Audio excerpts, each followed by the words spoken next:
Okay, so a very good morning, everybody. Today we are beginning our third season of the presentations. Semester 3 students are going to make the presentation for upcoming 5 days on various topics. Today it will be on Indian English literature, pre-independence. Let us have a look at the topics on which you are going to make a presentation. I'm sharing a screen and we can have a look at here. We'll start with Trupti's presentation on astrology as a reflection of human psychology. Insights from literature. I think we are still not able to. Let me add to the stage.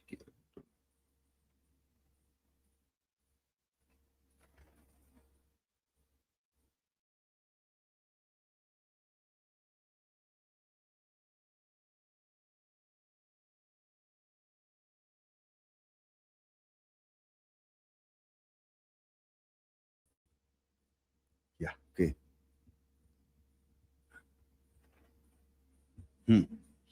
Okay, so first presentation by Trupti on astrology is a reflection of human psychology, insights from literature. You can specifically mention the specific text that you are going to deal. So the title can give us an idea that on which topic, which text you are going to talk about.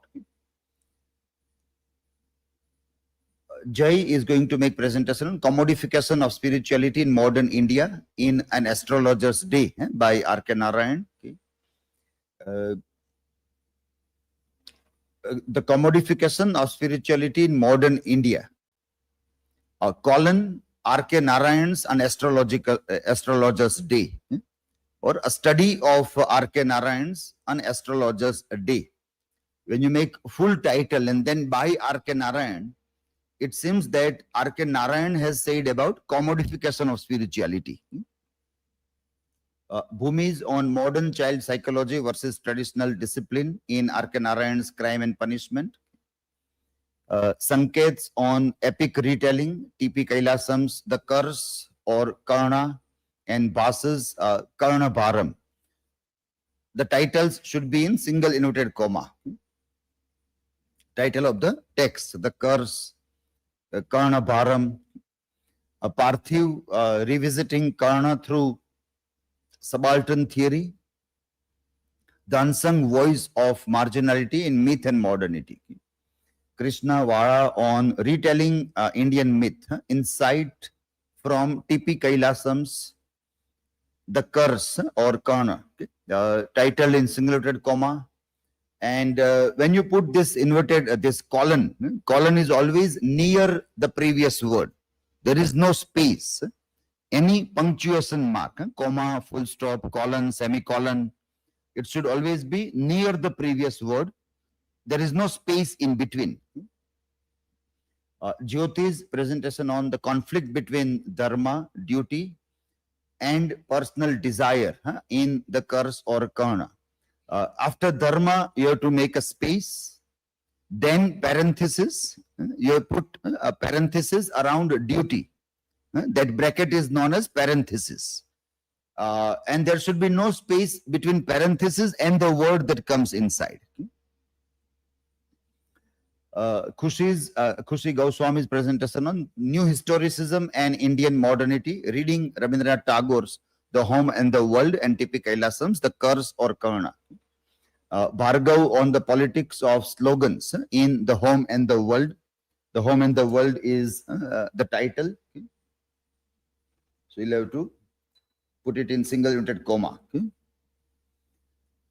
KHUSHI's KHUSHI Makwana on home and world as conceptual spaces, identity, belonging, and the outside. Okay.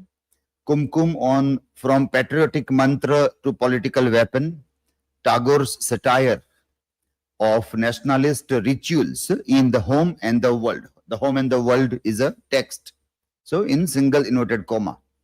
Dhruvika, the role of women, Bimla's journey from tradition to modernity. Divya on Bimla's ethical transformation, navigating loyalty, identity, and political allegiance. Rutvi on deconstructing the divine, a feminist and humanist rereading of duty, devotion, and heroism in Dutt, Aurobindo, and Tagore.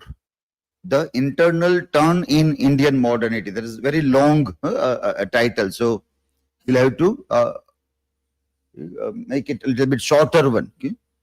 That the last tag seems unnecessary. The internal turn in Indian modernity. Okay?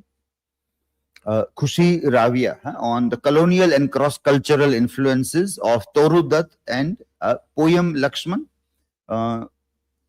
Of Toru Dutt, that is not proper. You need to rework on this title. All keywords in the title are always in capital, but still the concept is not getting clear. Krupali on education and inequality, widening socio-economic disparities. Okay, so let us start with the first one. Trupti, you can start with your presentation. You have to complete within 8 minutes. Okay? Yes.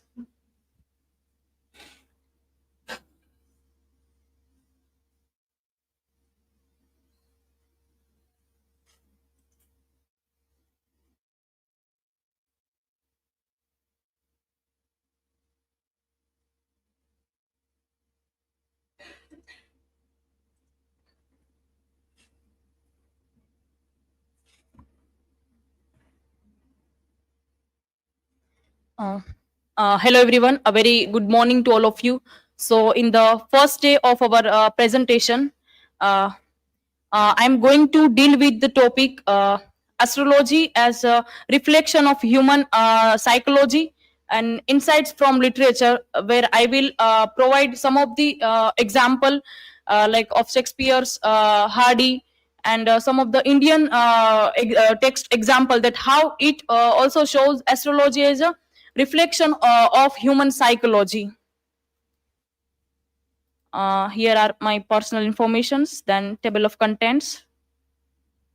So my research question is, in what ways does astrology in literature mirrors human psychological tendency and guide characters' action and highlight society's reliance on fate and need for certainty? So from the ancient time to modernity, we many time rely on astrology thing to predict future or to have a comfort. Then hypothesis is astrology mirrors core aspect of human psychology, such as fear, hope, and the desire for control. And in literary text, it serves as a symbolic framework that externalizes emotion, conflict, and desire, guiding characters' decision while revealing society's reliance on fate and cosmic patterns. So the word astrology, basically astron means star, and logia means the study, and so study of star or cosmic thing. So in late middle English, the word came as a astrology. So from very ancient civilization, we are believing in such a thing like astrology. So astrology is a cultural heuristic, like it is culturally transmitted heuristic to understand seasonal pattern and complex natural phenomenon. We used to predict the climate. Climatic things and all the seasonal patterns through astrology. Also from the very beginning, or ancient civilization like Egyptian, Babylonian, Greek, Romans, they are relied on such a celestial observations to predict the seasons also. Then astrology arises from inability to systematically explain environmental pattern and become a way of communicate seasonally and relevant heuristic cross generation. So myths and Jodic imageries help embed this heuristic into collective culture. So in modern relevance also, we often rely on this kind of horoscope, and media also reinforces astrology as heuristic, helping individuals to cope up with their life's complexities. So here Jung's typology, psychiatrist Carl Jung, who has given human personality into 4 categories: thinking, feeling, sensation, institution. So we can link it with astrological archetype, like in astrology, Mercury is associated with this intellectual communicative traits, where Venus also symbolizes love, aesthetic sensibility, and Saturn limitation, structure, tragic circumstances we find. So astrology as a psychological comfort, literary depiction. So from Indian context, we find many examples, like from Mahabharata, when Duryodhan was born. We find there was a proceeded by evil omens also. So there also we find references of this astrology. Then Bhishma has chosen the day of Uttarayan for his death. Then date of war of Mahabharat was also decided based on this astrological reference, and Rama's coronation was also decided based on that. So very from the ancient time we are believing in such a thing. From English literature, some of the example, like Shakespeare in King Lear. This sentence, like this late eclipses in sun and moon pertain no good to us, which shows belief in cosmic sign for the psychological comfort. Then Hardy's text example test of the Ubervilles, here we find. Then in its vision also we find that East has designed astrological system to interpret personality and history. Then astrology as a manipulation and satire. In our very text of this paper of R.K. Narayan, an astrologer's day, we find here how that astrologer he was not truly by his education or thing astrologer, but he was very clever to see the things, or to predict the thing of a person. So he knew that no more of us, no more what was going to happen to others, then he knew that was going to happen to himself next minute. So he was as much stranger to the stars as were his innocent customers. So by manipulating system and by his clever observation, he was able to predict the things in this text also.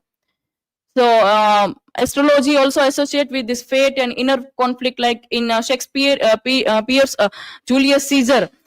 We find Cassius that Cassius says that the fault, dear Brutus, is not in our stars but in ourselves. So psychological conflict, fate vs free will, we find here. Then if we see the modern and contemporary context of it, so astrology still continue to function as both psychological tool and cultural phenomenon, reflecting a human need for meaning and control in uncertain times. We often rely on such things whenever we are under pressure or in such a situation. Basically, when we loses our logic, at that time we tend to rely on more such things. Like in 21st century, we consult horoscope to understand identity, seek guidance in love, gains reassurance about life choices. And so astrology reflects emotional and psychological need rather than cosmic truth. So we also find modern time satire on such a or mock in blind faith also. So yes, they acknowledges its emotional and psychological significance. So in conclusion, astrology in literature reflects fundamental aspect of human psychology, including fear, hope, and the desire for control, serving as a symbolic framework that externalizes emotions, conflict, and desires. Literary texts from Indian epic and Shakespeare to R.K. Narayan, romantic poets illustrate how characters rely on astrology to guide decisions and to cope up with uncertainty. while also showing how belief can be manipulated. And across time, astrology functions less as a predictor of cosmic truth and more as a mirror of human emotional needs, societal anxieties, and ongoing quest for meaning, identity, and reassurance. So these are my references. Thank you so much. Now questions are welcome.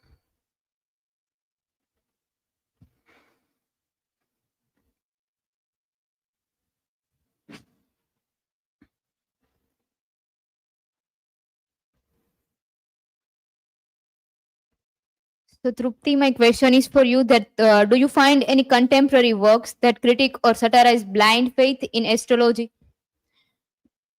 Um, one work of Chetan Bhagat, one night at the call center.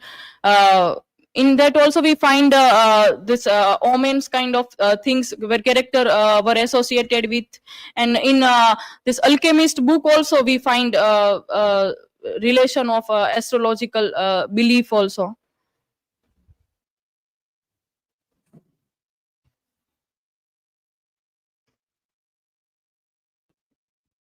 So, Trupti, my question is how has the role and belief in astrology changed from ancient times to the modern era?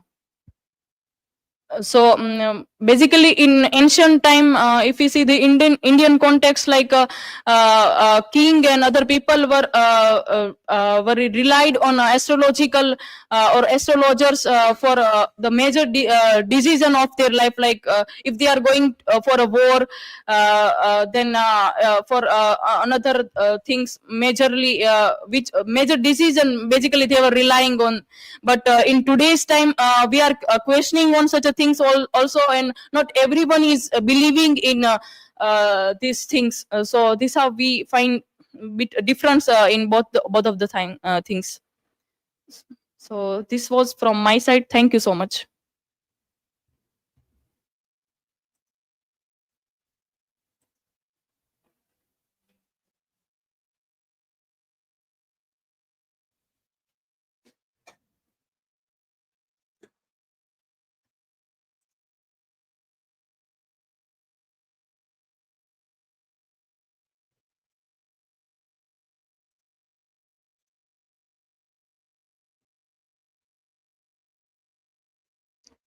So, hello everyone. Today, I will describe the commodification of spirituality in modern India in Narayan's an Astrologer's Day. So, here are my academic details and presentation details. Table of content. Research question: how does Narayan's an Astrologer's Day portray the commodification of spirituality, and what does the reveal about the socio-economic realities of middle class life in modern India?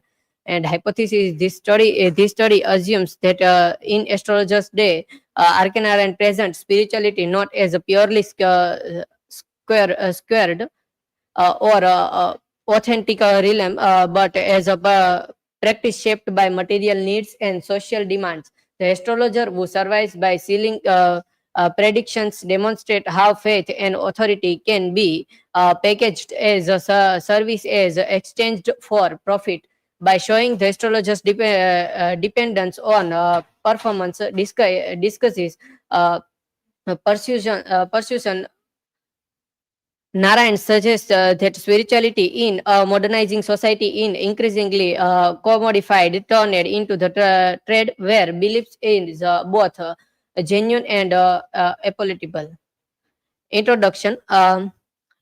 Here, Arcanine is use a fictional place, Malgudis, and he is use characters in his works like clerks and astrologers, and main and term is commodification, that the turning of values into trade and spirituality, the realm of belief that Narayan shows as both authentic and exploitable.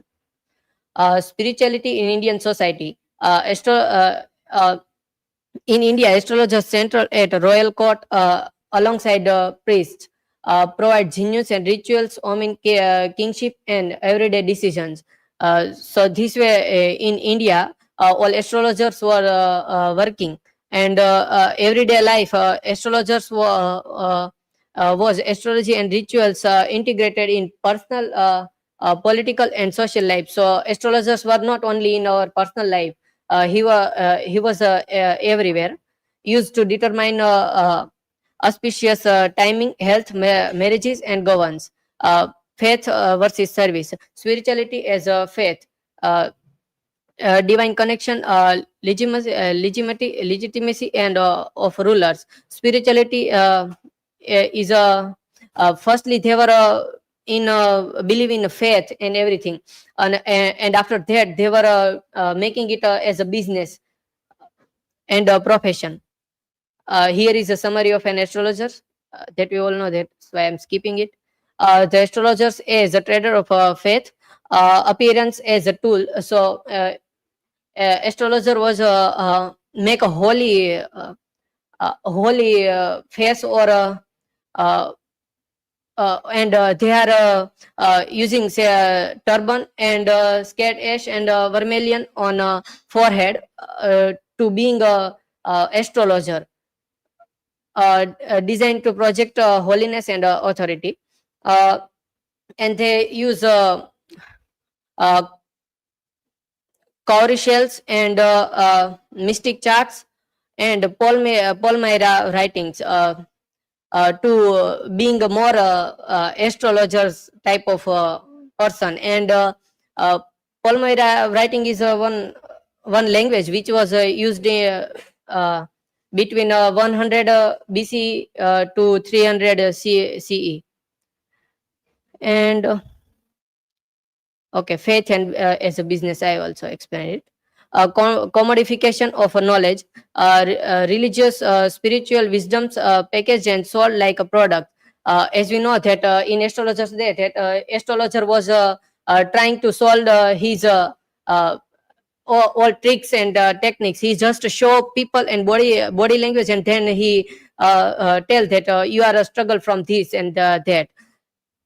New Age and similar movement on belief marketable service. Astrologer states reads causes from our customers, not star. As I say that astrologers are not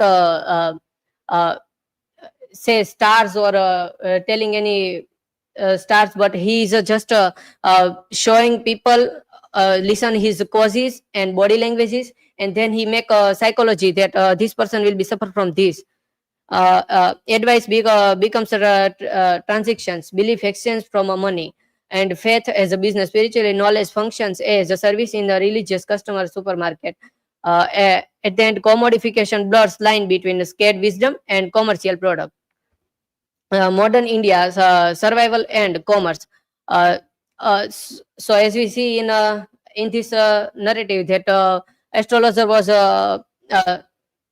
come in a urban life, like he was firstly was another place, but then he come for come here for it was another reason, but he was come he was also make her a business, make his business more great in Malgudis, and spiritual doesn't stay cloistered, it enters commerce, temples, gurus, rituals gain economic values.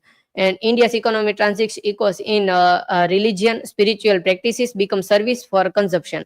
Spiritual entrepreneurs act like a business, meeting urban needs for faith, identity, comfort. Irony and satire in Narayan's narrative. So, humor as a social critic, Narayan uses gentle irony to reveal the absurdities of blind faith. Astrology is a performance. The astrologer relies on the theoretics and guesswork rather than genuine knowledge that I have explained. Exploited of belief. Satirical lens exposes how easily people can be manipulated by appearance and words. Underlying irony. In story, major main irony was on the astrologer who pretends to know fate himself is driven by chance and survival needs. Broader implication. So as we see in today's life that some gurus are being online and they give their knowledge or their common sense, but people are being pulled in it. And another one is astrology apps. Like we have seen that earlier, one app was uploaded in this Play Store. Uh, Astro Talk. Okay, Astro Talk. In that 50 million downloads. એટલે કે કેટલા મૂર્ખ બધા છે એમ કે TV channels ને mirror that god market કે like in this time so many gurus are making their business and making all god market seen in modern temples also. Faith increasingly operates in economic sector. Faith and service for consumption. Paid darshan, like we have seen in this Kumbh Mela. There were a VVIP sector also. How many money will you give? Then they will go give you darshan. And who have not money, they will thrown out from the outside from the temple. Brother Mercedes, astrology consolations through belief turned into product. Spirituality reshapes into experience for purchase. Loss of authentic meaning, like Narayan's astrologer commercialization strips spirituality of death. What was once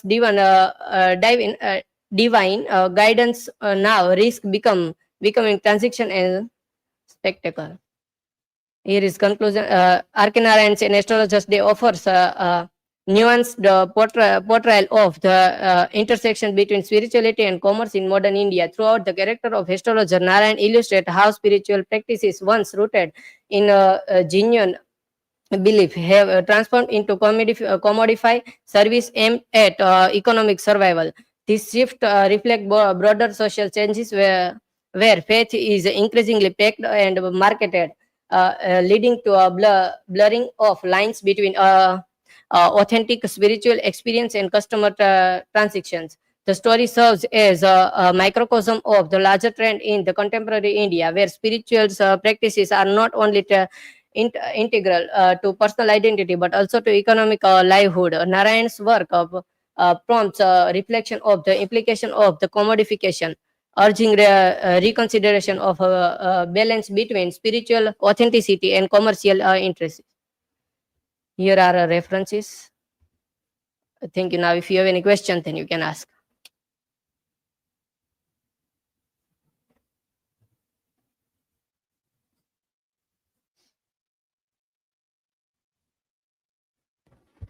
My question is, why does R.K. Narayan often choose ordinary professions like astrologer, clerk, or vendor as a central figure in his stories?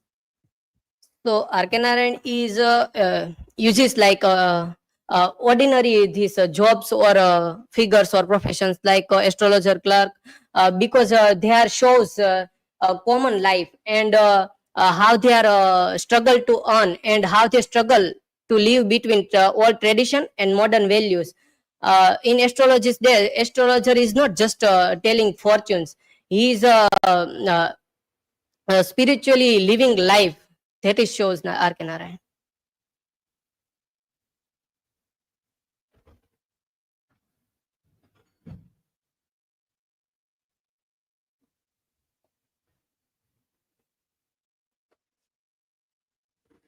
So, Jay, my question is that does Narayan's portrayal criticize spirituality itself or it only its misuse? No, R.K. Narayan was not against the spirituality and faith. He was respecting it, but he was tell in his story that people are misuse it for making it a business and making money. He was spirituality. He was believing spirituality, but he at the end he's say warns against it because people are making business and at all on spirituality. That's why he wants that if it will be a business, then it will be harmful to us or everyone. Thank you. It was from my side.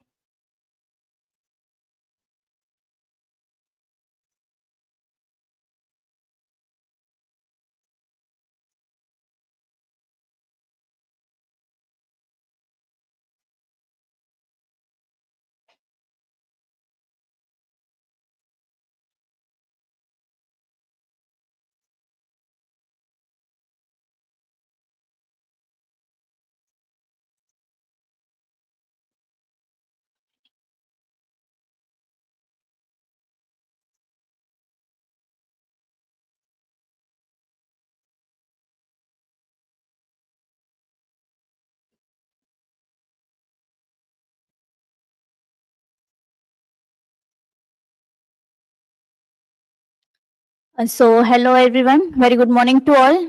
On the very first day of presentation, I'm here with the presentation on modern child psychology versus traditional discipline, which is the context of Narayan's crime and punishment. These are the academic information, table of content, and let's begin with the introduction very briefly. So, Narayan born in 1906 and died in 2001, one of the most prominent Indian English novelist, best known for creating the fiction town Malgudi. Crime and Punishment, a short story from its Malgudi days collection, centers on private tutor, his mischievous student, and the students' indulgence parents.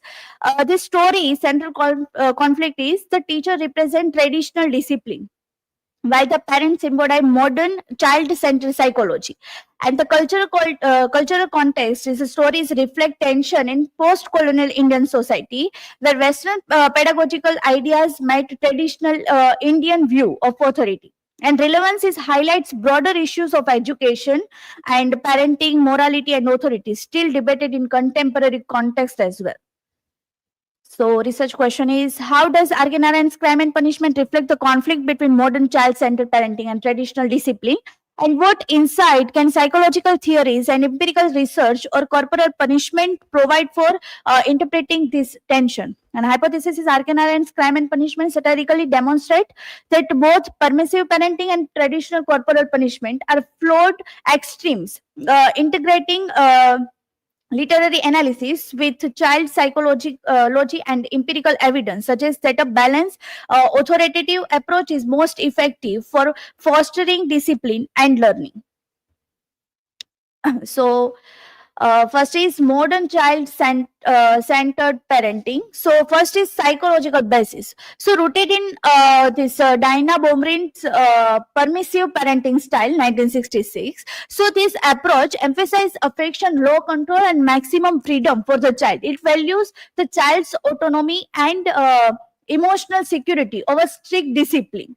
And second is encouragement of autonomy. So, by avoiding harsh punishment, parents aim to reduce fear and promote creativity and self-confidence and open communication between adults and children.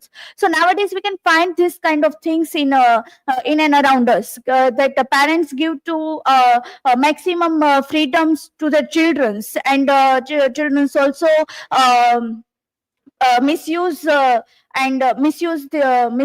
freedom and as well, and this open communication between adults and children. So these kind of things we can find in the society also, that is young children very openly talk or communicate with all elders and etc. So progressive, third one is progressive middle class ideal.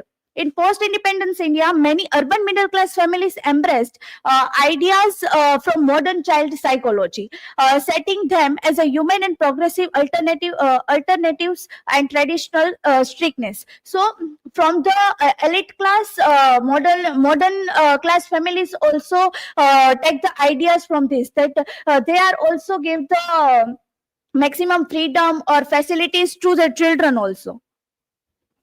Then we can compare the traditional discipline. So corporal punishment is an immediate correction. the tutor resorts to slapping the boy when we deliberately make some mistakes, reflecting the traditional belief that punishment produces quick behavioral correction and reinforces teacherly authority. So this kind of things we can also we can agree with this when we were also young and આપણે પણ જ્યારે school ટ્યુશનમાં જતા ત્યારે આપણને પણ teacher મારતા તો એનું ક્વિક આપણને રિઝલ્ટ મળતું.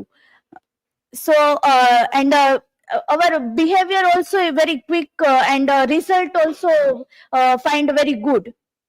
And then second is cultural and historical norms. So corporal punishment was a common practice in Indian classrooms during the mid-20th century, rooted in the idea that respect for authority and strict discipline were necessary for learning and pedagogical risks and failures. So instead of learning mathematics, the boy responds with defense, threats, and manipulation, showing how punishment breeds resentment, fear, rather than genuine understanding. And consequences for education. The story reveals that harsh discipline damage trust between teacher and student, reduce motivation, and result in poor learning outcome, making it ineffective in the long run. So here is the comparative analysis between the modern child psychology and traditional discipline. So this modern approach encourages child to think independently and be creative. So in the modern age, we can find the parents wants that their children be independent and be a creative. But in the traditional methods prioritize obedience and fast correction. Then modern methods aim to build a trust and reduce fear. And traditional methods rely on authority to gain respect, something using fear. Third one is too much freedom may lead to misuse, while harsh discipline can make children anxious, rebellious, or unable to learn effectively. And then modern methods require more negotiation and patience, which can seem like a less control. Traditional discipline can harm relationship or create resentment. Then theoretical insight on the, child discipline. So this one is a Paget moral development. So children, as per the that view, children internalize rules through social interactions rather than through fear of or punishment. And moral understanding grows when children actively engage and negotiate with peers and adults. And second one is Vygotsky. So as per Vygotsky's point of view, zone of proximal development. So learning occurs most effectively when children receive guidance beyond their current abilities, and scaffolding and support are essential. And a coercion or harsh punishment hinders development. And as per the Baumrind point of view, this parenting style, authoritative parenting combines warmth with firm guidance. This style fosters respect, autonomy, and moral responsibility, unlike purely permissive or punitive approaches.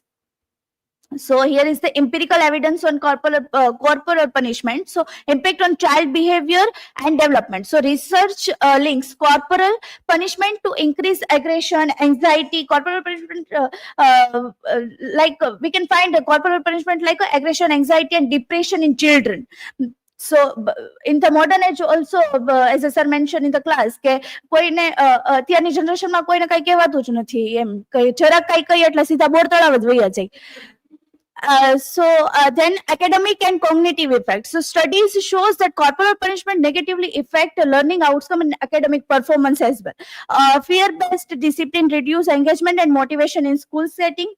Then public health and rights perspectives. The World Health Organization identifies corporal punishment as a violence of children's rights, recognized as a significant public health concern due to its widespread psychological and social norms. And then connection to literature. So Narayan's story anticipates this finding, illustrating how punitive fear-based discipline can backfire, and literature and empirical research converge in showing that coercion harms children and undermines effective guidance. So now here I conclude my presentation. So R.K. Narayan's story highlights the moral ambiguity in child discipline, showing that neither indulgence nor violence produce ideal outcomes. By combining literary analysis with psychological research, we can see how extreme approaches, whether permissive or punitive, fail to foster healthy development. The evidence points towards an authoritative balanced approach that integrates firm guidance with empathy, demonstrating the value of interdisciplinary insights in understanding and improving educational and parenting practices. So these are the references. And thank you so much. Now I am open for your question.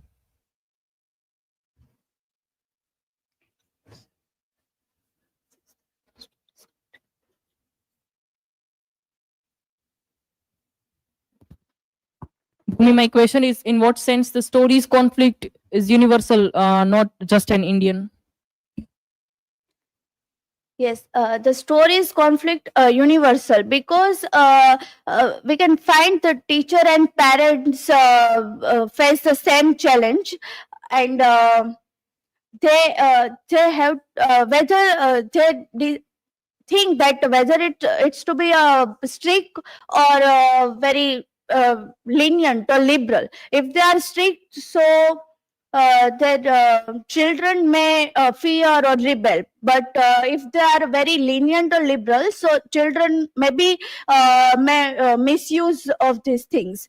So yes, the tension between authority or care from the parents to give the children. So it might be this tension between authority and care. So yes, it is a this is a global thing. It's not only just for India.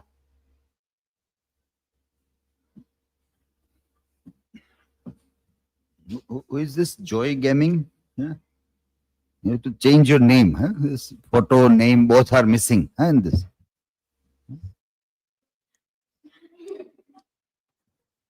My question is, how can this story be understood in the context of the digital era parenting? Okay, this context we find in digital era as well, because the parents give the maximum facilities and freedom to the children, but children may misuse this misuse, and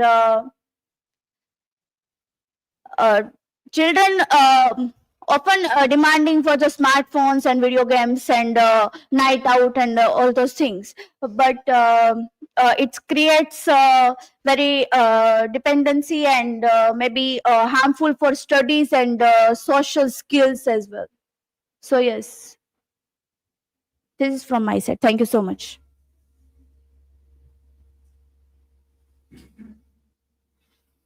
So we keep on telling other people to use proper name, and then when the things are going live from our class, if our students are doing this kind of mischiefs, it is not fair.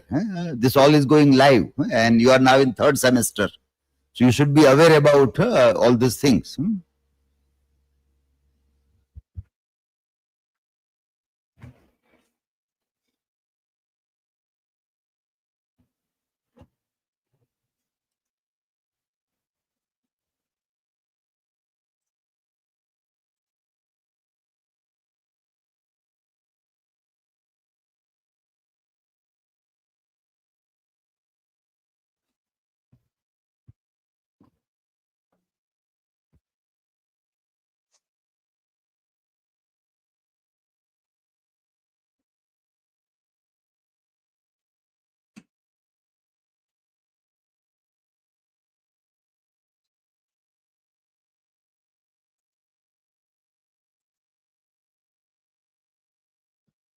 Hello everyone, myself SANKET and today I'm going to presentation on the topic Epic Retelling TP Kailasam's The Curse or Karna and Bhāsa's Karnabhāram. So in this presentation, we will discuss the how both the place the retelling of the Mahabharata in a particular character Karna. This is my academic information. A table of contents we will discuss in the presentation. We begin with introduction of both the place, then Karna's character, then Kailasam's The Curse or Karna, then Bhāsa's Karnabhāram, Then we see the how language used in both the place. Then we see the comparative lens of both the place, and then conclusion. Let us start with a research question. So my research question is, how do this retelling transform Karna from a warrior figure into humanized tragic hero? And my hypothesis is, the two retelling highlights different dimension of tragedy. Kailasams emphasizing social injustice and discrimination, while Bhāsa underscores the psychology burden of destiny and loyalty. Introduction. Both the plays are a very significant retelling of the Mahabharata in a character Karna. So first we get introduction of the curse of Karna. It is written by T.P. Kailasam, and it was written in English and published in 1946. And it is set in a 5 acts, and each dramatizing a key episode of Karna's life, like is born with and reject his mother and father. Then he get rejection from society. Then at the end of his Karna's life, he Indra disguised himself and asked for Karna's Kavach Kundal. So each of important events of Karna's life are set in 5 acts. In this play, the Karna described as a tragic hero. So T.P. Kailasam in this play described Karna as a tragic hero. And he used the central theme in this play, the Karna tragic struggle against destiny and caste prejudice. And Karna is a subaltern hero deprived of recognition and rights. And Karnabhāram, it is set in a 1-act play by Sanskrit playwright Bhāsa, and it is rediscovered in the 20th century. And it is set in eve of Kurukshetra war. And in this play, Karna described as a Danvir Karna. In this play, Karna described not just only the tragic hero, but more described as a Danvir. And one another thing is significant described as a dialogue with Shalya and Karna. And Bhāsa used the themes of psychology, burden of loyalty, abandonment, and destiny. So in the title itself show the Karnabhāram. So Karnabhāram means some kind of a burden we can see in the Karna's character. So birth and identity. So the Karna's identity, we can see that he is the eldest son of Kunti and the son of God. But he is abandoned at birth and raised by charioteer's family. And his adopted mother is Radha and father is Adhiratha. So he is the Radha, is a mother of, is an adopted mother and father Radha, and his father is Adhiratha. And his quality of Karna, he is known for good archery skill and valor. And he was also considered famous as a Danvir Karna. And one another quality of Karna is loyalty and friendship. And we can see in both the plays, Curse or Karna and Karnabhāram, he becomes and loyal to his friend Duryodhan until his death. And his one Hemarsha or tragic falls in character Karna. He was blindly loyalty to Duryodhan even in Adharma. So let us discuss the Kailasam's the Curse or Karna. So it was written in 1946, and the genre is a tragedy, mythological drama. It is based on Mahabharata story of Karna, and set in 5 acts. Themes is fate, curse, loyalty, friendship, social injustice, destiny, free will. Karna in curse or Karna. So in this play, Karna described as a tragic hero rather than a more heroic figure or this kind of thing. So one original quote of this original play, poor Karna, poor Karna. So this line showing how the Karna described as a tragic hero. This phrase described as a tragic hero. And always society looks down on him as a Sut. It's a low caste. And Parshuram refused to teach him when he finds out Karna's caste. So we see the Karna is a tragic hero, so he gets not education from Parshuram because of his caste. And Draupadi also refused in a Swayamvar because of his caste. And another thing is the friendship and loyalty. So he's as I mentioned earlier, he was deep bond with Duryodhan until his death. And Karna considered as a social prejudices and caste discrimination. And he was also unsung hero of Mahabharata. Karna Karna has not as much as most praised as to be have.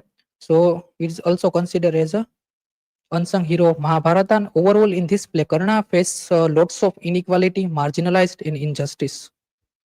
The language significance and Kailasam's retelling. So in this play, Kailasam used the emotional dialogue to express Karna's inner struggle. So in this play, Karna faced lots of injustice, inequality, and even lots of struggle uses in this play. And one another phrase used, the poor Karna and our Purna great Anga, creates a poetic and tragic effect of it. Right? And its emphasis on loyalty, courage, and nobility as a tragic traits. And Kailasam highlights the Karna's tragic heroism shaped by society, curses, and destiny. And Kailasam depicts the Karna not just a warrior but a person with emotion, doubt, and dilemmas. So this kind of things we can see in the curse or Karna. So now let us discuss the Bhāsa's Karnabhāram.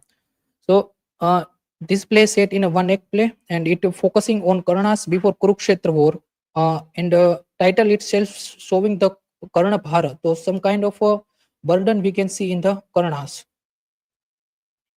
Let us discuss the in this play, the center of significant dialogue between Karna and Shalya, which reveals the Karna's inner conflict, heroic sacrifice, and acceptance of fate. So when we see the entire original play of Karnabharam, we can see the very significant dialogue conversation between Karna and Shalya. And there are three main characters in this play: Karna, Shalya, and Indra. This play focusing on Karna's inner struggle, and he prepares for battle, carrying the burden of fate, his loyalty, and his curses. Karna in Karnabharam. In this play, Bhāsa describes Karna as a Danvir Karna and noble hero, rather than a tragic hero. And the title itself reflects the burden of fate and duty he carries on. And Karna's silence in the suffering highlights the dignity and tragic greatness we can see in the Karnabhara. And he remains loyal to Duryodhan even when he knows war will bring his death. So still we can see his loyalty to Duryodhan we can see in the Karnabharam. And one another thing is we can see the Shalya's conversation with Karna reveals his inner conflict and acceptance of destiny. Here I put some original dialogue that's showing the how Karna's quality. This dialogue come after when Indra disguised himself and come from Karna and ask for his Kavach Kundal. So I first dialogue showing that Karna, I can give it 1,000 of character of the honor Kamboj breed, esteemed by all monarchs, comparable to the horse of the sons, means of royal fortune, endure with excellence quality, swift as the wind, and whose heroic deeds have been seen on the battlefield. So when Indra come to Karna and ask so that time Karna give that type of એટલે વાત કરે છે કે હું તમને આ કાંબોજ નામના એવા જાતિના ઘોડા છે એ તમને આવા દાનમાં આપી દઉં. તો પછી કન્વર્ઝેશન વાત કરે છે. અને બીજો એક સિગ્નિફિકન્ટ ડાયલોગ છે જે ટ્રાન્સલેટ કરેલો છે બીજો છે કર્ણા બોલે છે પછી, my armors was born along with my limbs for the protection of my body, which neither thousand of gods nor demons can pierce. I can gladly give you to along with my earrings. It is pleased to you. So this kind of dialogue, we can see the quality of Karna, how his generosity, how his low. So showing the Danvir Karna. The language used in both the plays. So first we see the curse or Karna.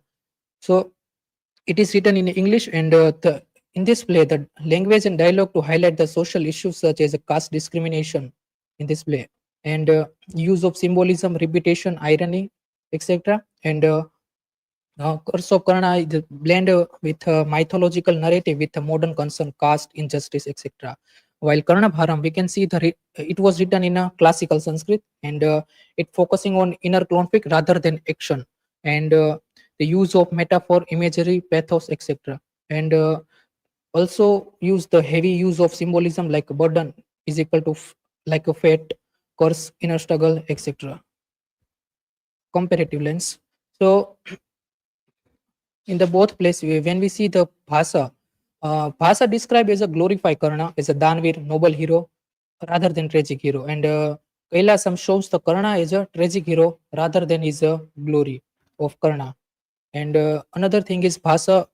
In the play Karnabhāram, Bhāsa described as a inner conflict, inner struggle of Karna. And Kailasam described Karna as an outer struggle, like he faced lots of problems in his life, like he was born, but his mother rejected, and he was not participation in Draupadi Swayamvar because of his caste, and he was not get education from Parshuram because of his caste. So he during his life he faced lots of social rejection.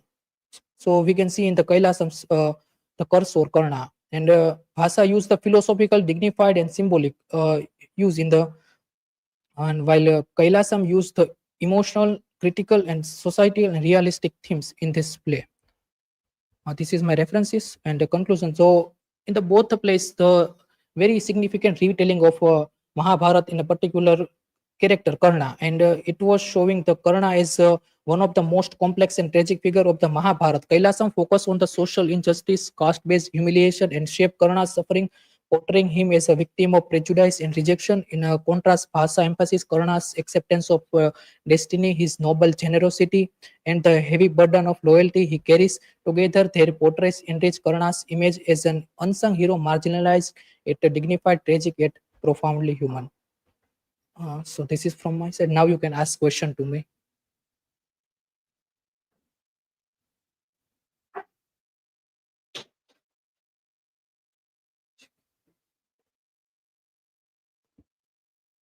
So, Sanket, my question is, which qualities of Karna make him both a tragic and heroic figure?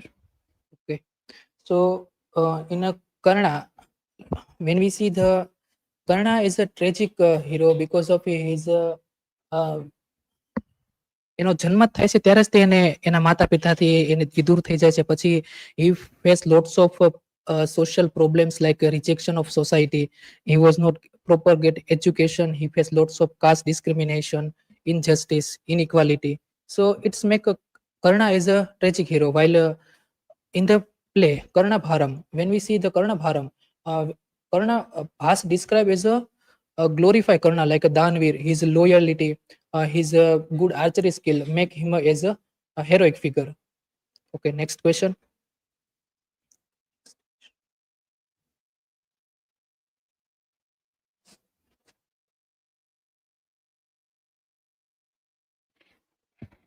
So, Sanket, my question is, in what ways do both play differ from each other in particular reason?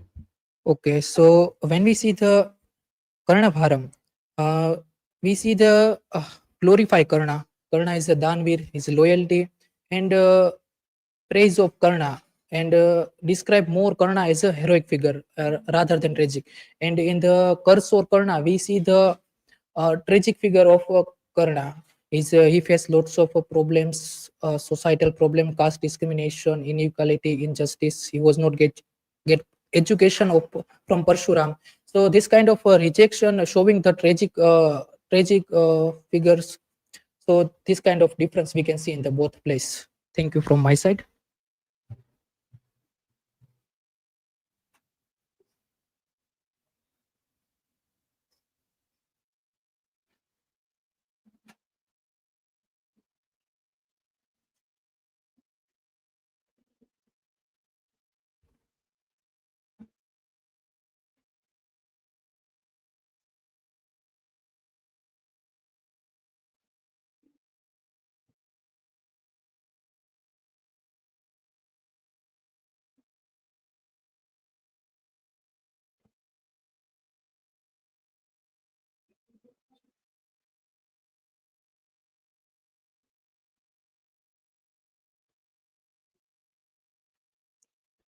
So my presentation topic is revisiting Karna through the subaltern theory, unsung voice of the marginality, myth and modernity. This topic is the Karna's voice, how this authorial power and the upper caste and the right of the myth, and how they suppress the voice of these characters. These are the information, table of content. Research question. How does the revisiting Karna through the subaltern theory relevant and dynamics, marginality, and the silence of the oppressed voice, and both myth and modern culture reinterpretations. Hypothesis: Karna life is the Mahabharata, exemplified the condition of the subaltern, where the caste integrity, the powers structure silence his legacy. Yet is the narrative become a symbolic voice resistance against hegemonic authorities. Introduction: Karna is the key figure of the Mahabharata. Is the embodying both heroism and social marginality. His born is the mythical of the is born is the with his Surya and is the before the marriages. Born is the royal injustice, but the rise of the characters charioteer's son Karna is life reflect the societal hierarchies and the exclusion. Despite his the virtual loyalty and generosity and the valor of the face present stigma and the denial of the recognition. Subaltern theory provide a lens examining the voice supported by the dominant socio-political structures. Karna's story implied the struggle of the marginalized identity against the culture and caste-based oppression. Karna's story connect the myth with the modern issue, social and injustice agency. Subaltern theory is the subaltern means refer to the people socially, politically, and geographically excluded from the dominant power and hierarchies. By the Gramsci, explained by the Guha to means the subordination by the class, caste, and gender races. Major question: who voice are the excluded from the history and literature? Shift focus history from the below, cover the agency, the marginalized. Challenge is the Eurocentrism, elite, subaltern identity is the divide, the caste, class, caste, and gender. These are the key thinkers in the subaltern theories. And the gender focus is the Spivak, subaltern woman faced trouble, marginalized. Can the subaltern speak? Is the theory on the focuses of the woman, but is the this difference to this Karna story? Is the sometime the Draupadi who is the suppress the voice of the Karna is the Spivak's theory in the focus on the women, but he is the center of the Karna is the male figure. Karna's birth and identity crisis. Born in the Kunti before the marriage is the mystical is the story like is the Kunti and Surya's son of the Karna is the not society will expect except is the identity is the loyalty and constant inner conflict inner the labor societal and rejection in the society also not accept his identity. Struggle to erase self-worth in the world governed by the birth and hierarchy. Caste and the structural exclusion is the first question is the dominant assess the royal education and the marital training due to this caste. In the TP Kailasam curse of Karna is the 5 curse to represent it through the caste is matter, is the identity, is the education, is the marriage, is the kingdom. All the aspect as the based on the caste structures. Spivaks can subaltern speak, and Karnas it is. Subaltern voice are the mediate of the silence by the dominant struggles. Karna narrative controlled by the elite perspective.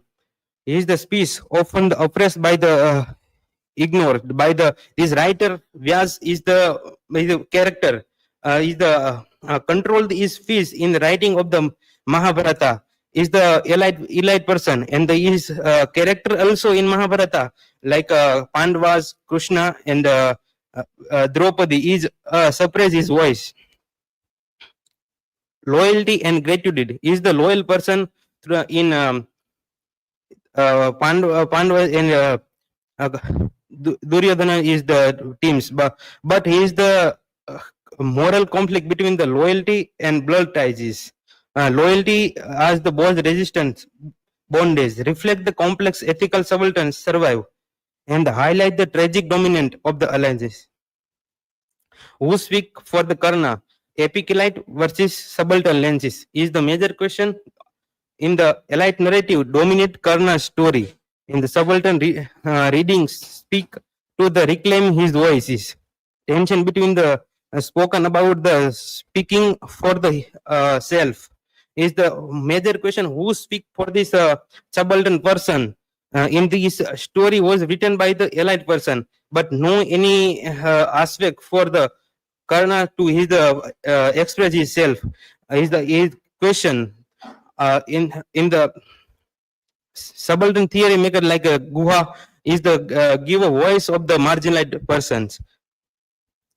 Symbolic of the marginality is the Karna is the character is the through his the life is the representing is the social and narrative marginality embodying the inner outsider controls is the fate reflect the structure exclusion highlight the limit of the inclusion epic and society. Motherhood and betrayal is the Karna's bounded by the Kunti. Subaltern ensure his birth. The Kunti is the not accept his child. Is the main argue to the Karna's is the suppression. Is her own mother is not truly accept is my son. Is the blood loyalty is the questioning from the motherhood. Subaltern solitary. Karna and Eklavya is the both are the subaltern like similarity of the both stories both beyond dignity due to the birth and caste. Karna is the illegitimacy and the Eklavya tribal origin the parallel marginality tell the talents challenging the Brahmanical elite and dominatrix symbolize the share the subaltern struggle across the context. They the ensure reform the systematic and exclusive in the epic narratives. Modern representation in the modern era, we the major writer also is presenting in the Karna is the not changing his voice, but similar kind of this suppressing. Karna is the remains as the tragic subaltern hero in the modern resistance. In the Dalit post-colonial rewriting, reclaim he is the symbol of the resistance. In the B.R. Ambedkar's in the modern time is the writing of the marginality, but is the voice also we can say suppresses. In the popular culture, novel, play, and TV highlight he is the outsider struggle. In the many TV serials are the presenting Karna is the same thing, but some like is the give a power these characters, reflecting enduring the reflection subaltern identity in the today. Karna is the contemporary discourse invoke the Dalit and marginalized identity in the politics, symbol of the merit denied by the hierarchy, use of the debate on the caste, legitimacy and the injustice. Karna become a voice for the silence in the modern struggle. Critical reflection. Karna's story problematized caste, legitimacy and the voices in a promote the thinking of the epic and modern social orders. Raised an ethical question about the representation, increase the listing of the marginalized perspectives, challenging the reader to recover his traditional heroism. In this time of the readers are this continually connection with the old Karna and marginalized Karna, not any give a voice for this Karna speaking. Conclusion. Karna epitomize this subaltern voices, talent and virtue, systematically essayed by the breeds, caste, hierarchy and the elite discourses. He is the life critics and the structural violence and the social exclusion, expressing how the dominant narrative appreciate silence and the control, marginalized voice, revisiting Karna, compared us to conflict, there is the presentation present equalities and to the question how get defined legitimacy, honor and history. These are the references and thank you. Feel free to ask question.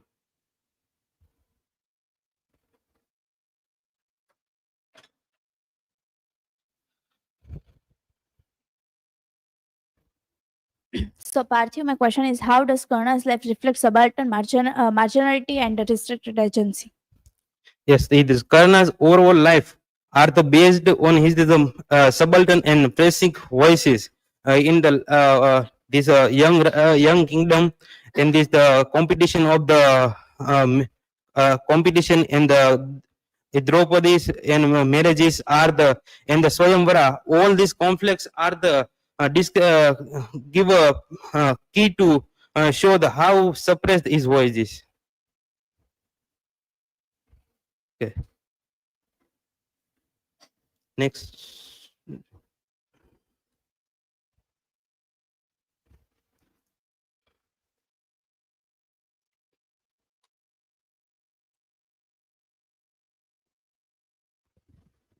Okay, so Parthiv, my question is, using Spivak, how is Karna's voice silenced and reclaimed in modern readings? Yes, is the modern writer also many texts to continuously writing is the subaltern manners in Karna, not any changings to the modernity and give a voice. In the Spivak's question also, who give a voice for the subaltern, but in this epics to the modern era is the TV serial and this kind of is not changes to any. Okay, thank you.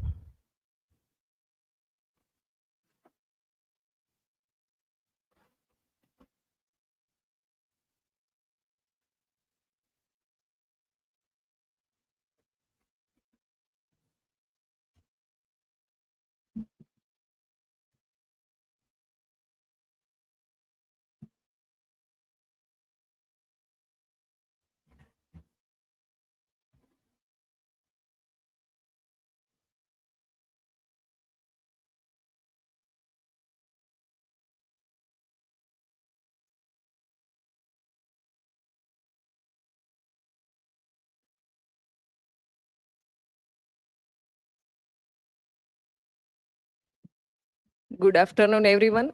Today I'm going to deal with the topic retelling Indian myths, and I take insight from T.P. Kailasam's The Curse or Karna. Here is my academic information. Here is the table of content. My research question is, how do contemporary retelling of Indian myths reinterpret traditional narrative to reflect modern social and ethical concern? And my hypothesis is contemporary retelling of Indian myth such as T.P. Kailasam's The Curse use selective focus on characters like Karna to challenge conventional moral framework and highlight issue relevant to modern audience. So here is the introduction that retelling of myth is a creative or critical process in that the writer select the topic from a mythologies and reshape the work that they written. One most powerful example is T.P. Kailasam's The Curse or Karna, that he focus on Karna, but through the perspective, he changed the character of Karna. And other prominent writer like Amish Tripathi and Devdutt Patnaik also focus on the retelling of myth in India. So as ages pass by, a few tale or drew a blank. Still, many novelists retain the essence of mythology by retelling such a myth in different genre of literature. So as I discussed that a writer like T.P. Kailasam, Amish Tripathi and Devdutt Patnaik try to retell the stories from myth. So here is the nature of retellings, that for which element we can say this is the retelling. So the retelling of myth, the author not only attempt to make it more pleasurable, but also crafting their tale in order to elicit deeper truth from the material and or correct mistake in the earlier tradition. So basically, author or writer try to make a topic pleasurable as well as directly connect with a truth, but change the point of view. And today's younger generation also like to read the mythological retelling, and it successfully changed the alternate point of view. it often representing the marginalized or subjugated. So it focus on the marginalized or subjugated people. And here is the insight from T.P. Kailasam's The Curse or Karna. So how Karna is the curse or Karna is the example of retelling of mythology. So it's focus on Karna, not in the not on focus on Draupadi or Pandavas or Kauravas, but it focus on Karna and critical reinterpretation. That in T.P. Kailasam's work, we find that we also see the Karna from the perspective of subaltern theory and marginalized theory. And the selective narrative, as I mentioned, that it not heroicize the Karna or a Pandav or Arjun or Krishna, but it focus on Karna and modern resonance that reflect a social and ethical issue relevant to contemporary audience. So here is the writer who reimagined the myth. The famous writer is Amish Tripathi. His famous work, the Shiva trilogy, The Immortal of Meluha, published in 2010. Sita, warrior of Mithila. From this book, we find the perspective of Sita. Then the Ravan, enemy of Aryavart. So it reimagined the character who marginalized in mythology. And another is the Devdutt Patnaik. He write Jaya, an illustrated retelling of the Mahabharata. And here he focus on the marginalized woman, all women like Sita or other. And another work is Sita, an illustrated retelling of the Ramayana. Then another is the Chitra Banerjee Devkaruni. So it his famous work, The Palace of Illusion, retell the Mahabharata from the perspective of Draupadi, focusing on her emotional life, agency, and patriarchal pressure she faced. And Kavita Ken. So she also focus on the marginalized character of woman, Karna's wife, the outcast queen, and Lanka's princess. It focus on a marginalized character like Urvi, Urmila, Sita, Ahalya, etc. Then we have a question that what is the importance of retelling and how it work in the contemporary time. So during the Indian freedom movement, the retelling of myth play a significant role, and it particularly in imaging the Indian nation in Akhand Bharat with a distinctive culture, history, and identity. And also it enact the cultural bond in different caste and class and religion also. Further, by retelling the myth from the perspective of marginalized, whether in term of caste or gender, the divine and human are brought in a same plane and breaking the wall of their separate compartments. So that's how we find the importance of retelling. And another is the mobilizing people of all caste and tribe. So in mythology, we find that they do the discrimination between two class. But here we find if it is a Sutputra Karna or a son of King Arjun, both on the same level. The retelling of myth provide the children a window to the past. For example, Anand Nilkant Asur, a tale of Venkish, it focus on the character of Ravan and tell the story from the perspective of Ravan. And another thing I want to mention that here we find the image of Karna that I prompt to generative AI that re-image the image of Karna. So it gives a jacket instead of bakhtar or chainmail, and also we find here the belt. So it is the generative AI give a new look to Karna.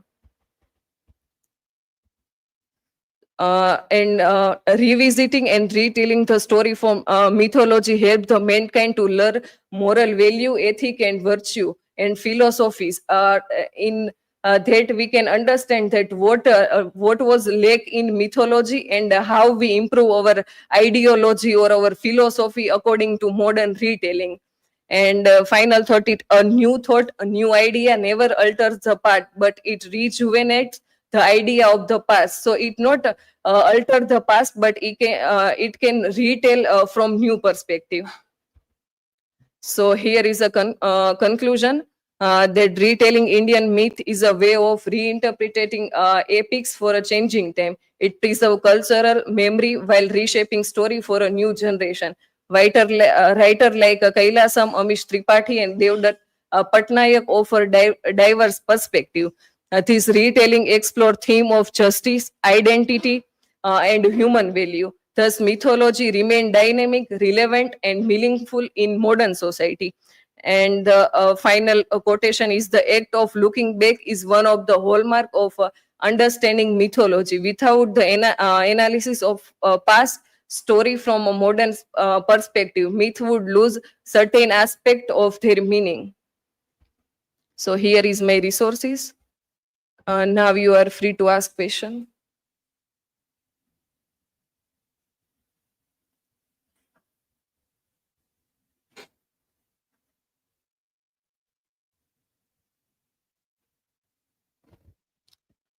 My question is, how does different perspective on the mythology contribute to the deeper understanding of human value and the moral dilemmas?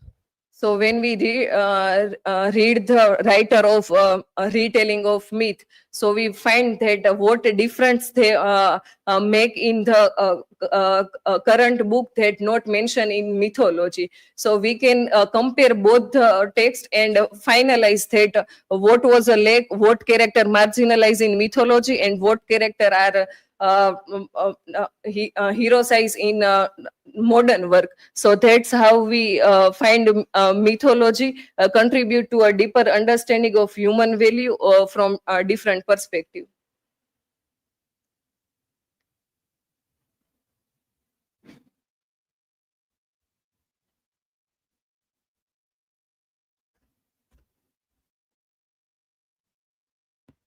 So, Krishna, my question is, how do reinterpretation of ancient myths reflect the evolving values and concern of modern generation? So when we talk about evolving value, so we first in our mind come that the feminist or subaltern theory, these are the modern or evolving concept of modern time. So all the writer try to feed their work in the feminist perspective or subaltern theory, or talk about marginalized people. So that's how ancient myth reflect the evolving value and give us space to think morally and ideologically. Thank you, everyone. This is from my side.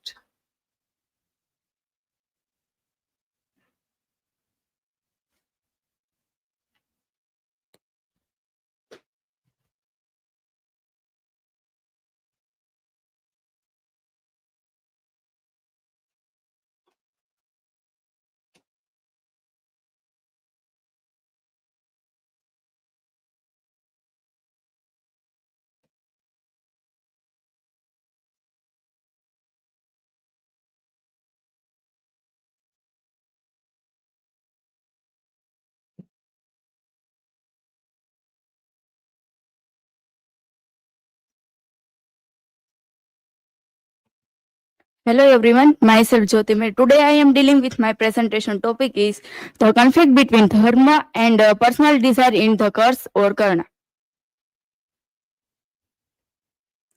This is my personal information, table of contents.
So hello everyone, myself JYOTI MER. Today I am dealing with my presentation topic is the conflict between dharma and personal desire in the curse or karna. This is my personal information, table of contents, research questions. Does Karna's loyalty to Duryodhana reflect the clash between personal gratitude and universal righteousness? In what ways do the curses or Karna represent the symbolic consequence of violating dharma in the Mahabharata hypothesis? Karna's life shows that the clash between dharma and kama is a universal human struggle where choosing one often means sacrificing the other. His curses serves as a symbol of the moral consequences of violating dharma, reinforcing the Mahabharata's ethical vision.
Slide मध्ये बनव.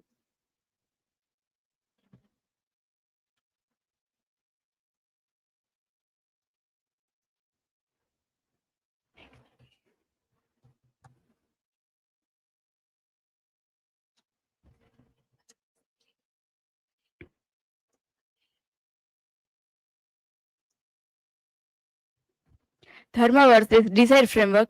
Dharma stands for morality, duty, righteousness, and one's role in society. Desire represent ambition, attachment, recognition, and personal longingness.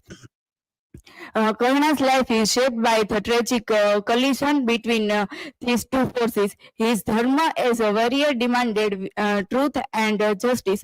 His desire pushed him towards recognition, loyalty, and loyalty to Duryodhana and rivalry with Arjuna.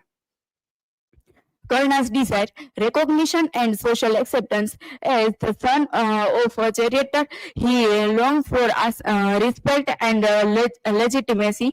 Rivalry with Arjuna, his strongest desire was to prove himself equal or superior to Arjuna.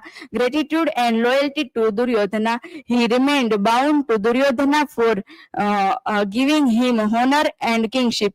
Ambition to the greatest warrior. His burning desire was to achieve unmatched glory in battle. Karna's dharma, as the Kshatriya, Karna was bound to truth, justice, and righteousness.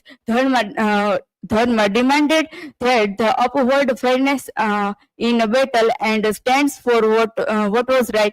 But Karna compromised dharma because of friendship with Duryodhana, loyalty to gratitude over justice, ambition, and pride. His desire for recognition clouded his sense of duty. Revenge against Pavandas, anger and rivalry drew him away from righteousness. The curses of Karna, the curses of Parshuram. Karna disguised himself as a Brahmin to learn archery. When truth was revealed, Parshuram caused him that his skill would fail at a most crucial moment. Conflict, desire for knowledge versus dharma and of honesty. Curses of a Brahmin's cow. accidentally killed a Brahmin's cow while practicing archery, caused that his chariot would sink during battle. Conflict, duty of protection versus desire for martial display. The curse of Mother Earth. After insulting, forcing the earth, he was cursed that the earth itself would betray him in a battle. Symbolic, breaking of Dharma bring nature's retribution. Karna and loyalty to Duryodhana. Duryodhana gave Karna honor, kingship, and friendship. His loyalty to Duryodhana became stronger than his duty. Dharma required him to support the Pandavas. He chose loyalty over righteousness, fighting against his own brothers. Karna's ethical dilemmas: refused to strike Yudhishthira unfairly to uphold Dharma, joining in killing Abhimanyu to violated Dharma. Karna was constantly torn between his duty as a warrior and his loyalty. Karna and Hamlet, a comparative study of tragic heroes. Conflict of duty and desire. Karna, Dharma versus loyalty to Duryodhana. Hamlet in revenge versus peace. Inner conflict. Karna torn between brothers and loyalty. Hamlet torn by doubt and hesitation. Fate and curses. Karna doomed by curses. Hamlet doomed by delay and circumstance. Tragic ending. Both die unable to balance duty and desire. Universal tragedy. Noble yet flawed. They embody the timeless struggle of tragic heroes. Conflict of duty and desire. Karna is torn between his duty, Dharma, to conflict for justice and truth, and his personal desire, loyalty to Dharma, Duryodhana, who gave him respect and status. Hamlet is torn between his duty, avenge his father's murder by killing Claudius, and his desire to avoid bloodshed, live in a peace and survive. Inner conflict. Karna knows the Pandavas are his brother, but still remains loyal, and Duryodhana, creating more moral tension. Hamlet knows he must act at delays out of doubt, fear, and moral questioning. Third, the royal of fate and curses. Karna's downfall is sealed by curses from Parshuram and the Brahmin, showing how destiny punished his choices. Hamlet's downfall is sealed by his hesitation, which allows fate and circumstances to destroy him. Tragic ending. Karna dies in the Kurukshetra war, unable to fulfill both his dharma and desire. Hamlet dies in a duel, achieving revenge, but at the cost of his life, friends, and family. Universal tragedy.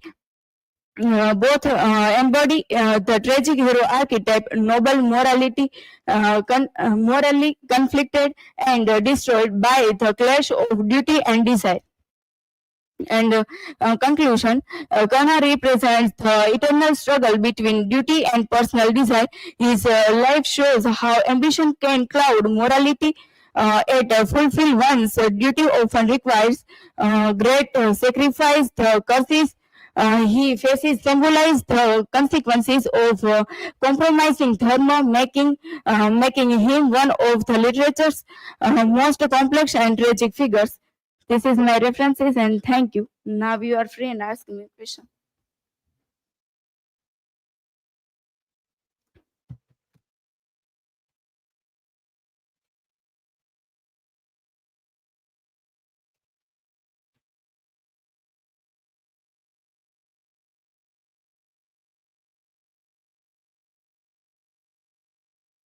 My question is, why does the Karna refuse to switch sides after the learning he was the Kunti's son?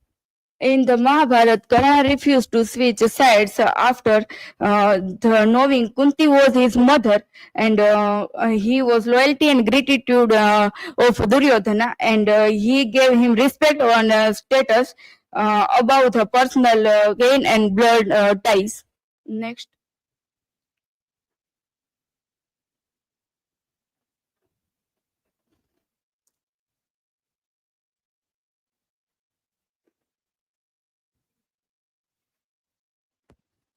So, Jyoti, my question is, what lesson does the Mahabharata give about victory and loss?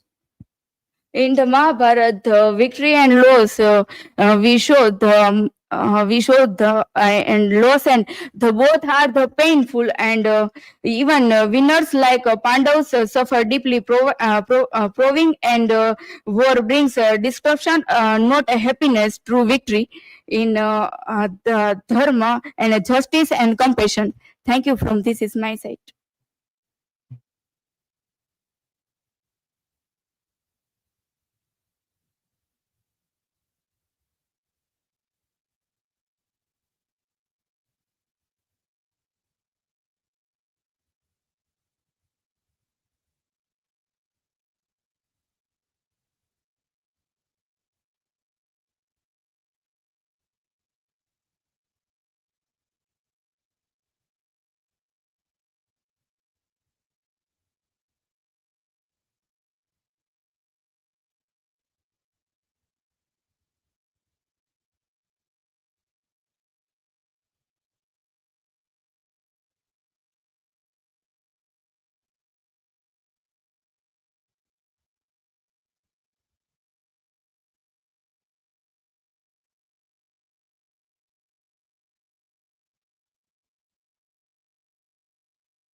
So, Khushi, my question is what makes these works relevant today?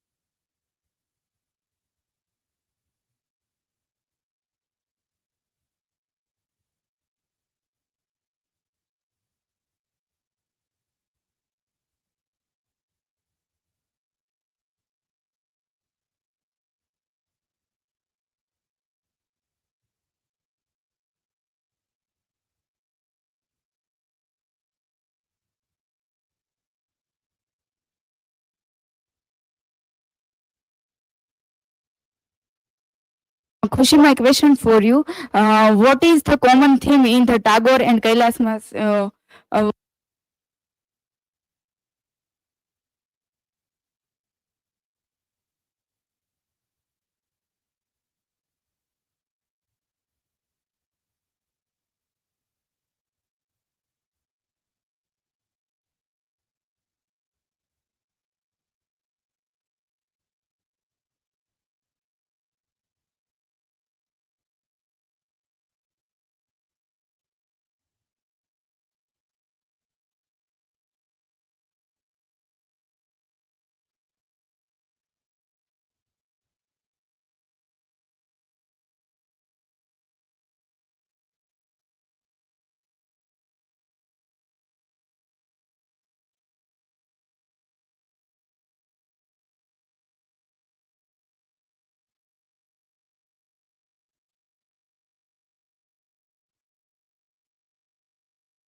So hello everyone.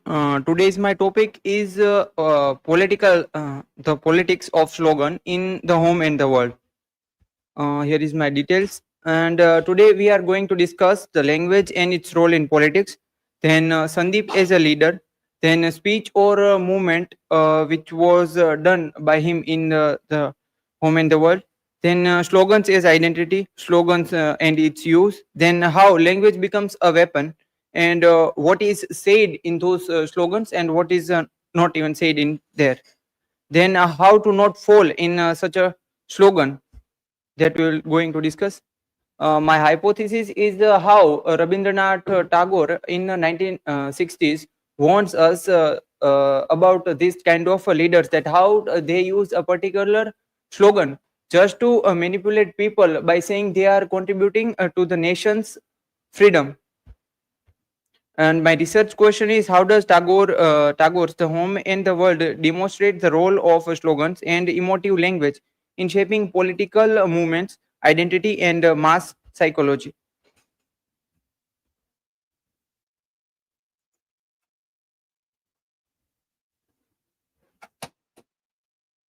Then Language and its role in politics. So basically, we all use the language for communication medium. But in a particular work of George Orwell, he mentioned that language names reality. It shapes what the people feel and do, builds a group of identity, and supplies shortcuts. So complex choices become emotionally simple.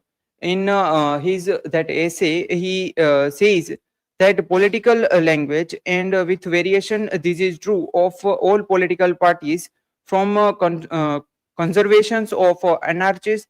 It is designed to make lies sound truthful and murder respectful.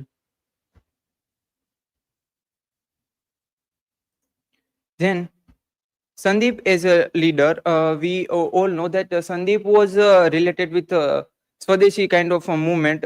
So first of all, his introduction, where he was surrounded by people, and everyone was inspired from him, and the crowd was following him like blindly. So he identifies the nation with a native divine feminine force like Shakti, and position himself as the highest priest, using this to demand absolute devotion and sacrifice from his followers. Like he just said that if Bimla is the country is the divine spirit, or he introduced him as a Shakti, then he says that I am the greatest priest of all of the men, and what I say that people needs to follow. Then control of language. We all know that he used the language in both way. Like first he used the flirtery kind of language in the talking with Bimla, while on the other time he used the same language to motivate or inspire people to increase the violence or action type of thing. He's Bande Matram, and you are the queen of we of our hive. Then take your pledge today, and into the freedom of outer world can be referred with it.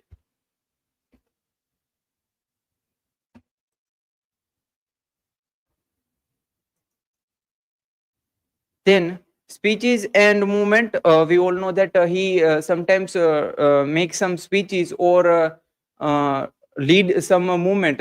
First is like a Swadeshi movement, and that type of movement which was led by him. So he chooses the words or language properly, so that it does not misinterpret in any way. Like I would make my country a person, and call her mother, goddess Durga, for whom I would redden the earth with sacrificial offerings. Then, in emotive language use in politics, like he just use his emotive language or emotional language to make sure that everyone around him can be related with that topic. Like I want Bimla, I want money, I want fund for Swadeshi movement. This type of dialogues can be seen in that. The primal cry of desire we can get through it. Then we must be unreservingly, unansweringly brutal. And this kind of dialogues we often found in that work. Then the speeches. He, when Rabindranath Tagore just write down it was around 1960. And the same technique we can use in the same time, like even in today also, like repetition of some simple slogan to make it action authentic, and using the words specific like us and them. Then using flattering personal language to recruit. Then turning a moral ethical debate into duty, like to betray the movement means to betray the nation. We all know that today in the contemporary time also, we all are having the Swadeshi even today. From a main camp, which is a work by Hitler. Hitler emphasized the Weltanschauung, sorry, my pronunciation can be wrong, and the Volksgemeinschaft terms, which means that people or a nation's community based on the foundation or race, ethnicity, and social behavior.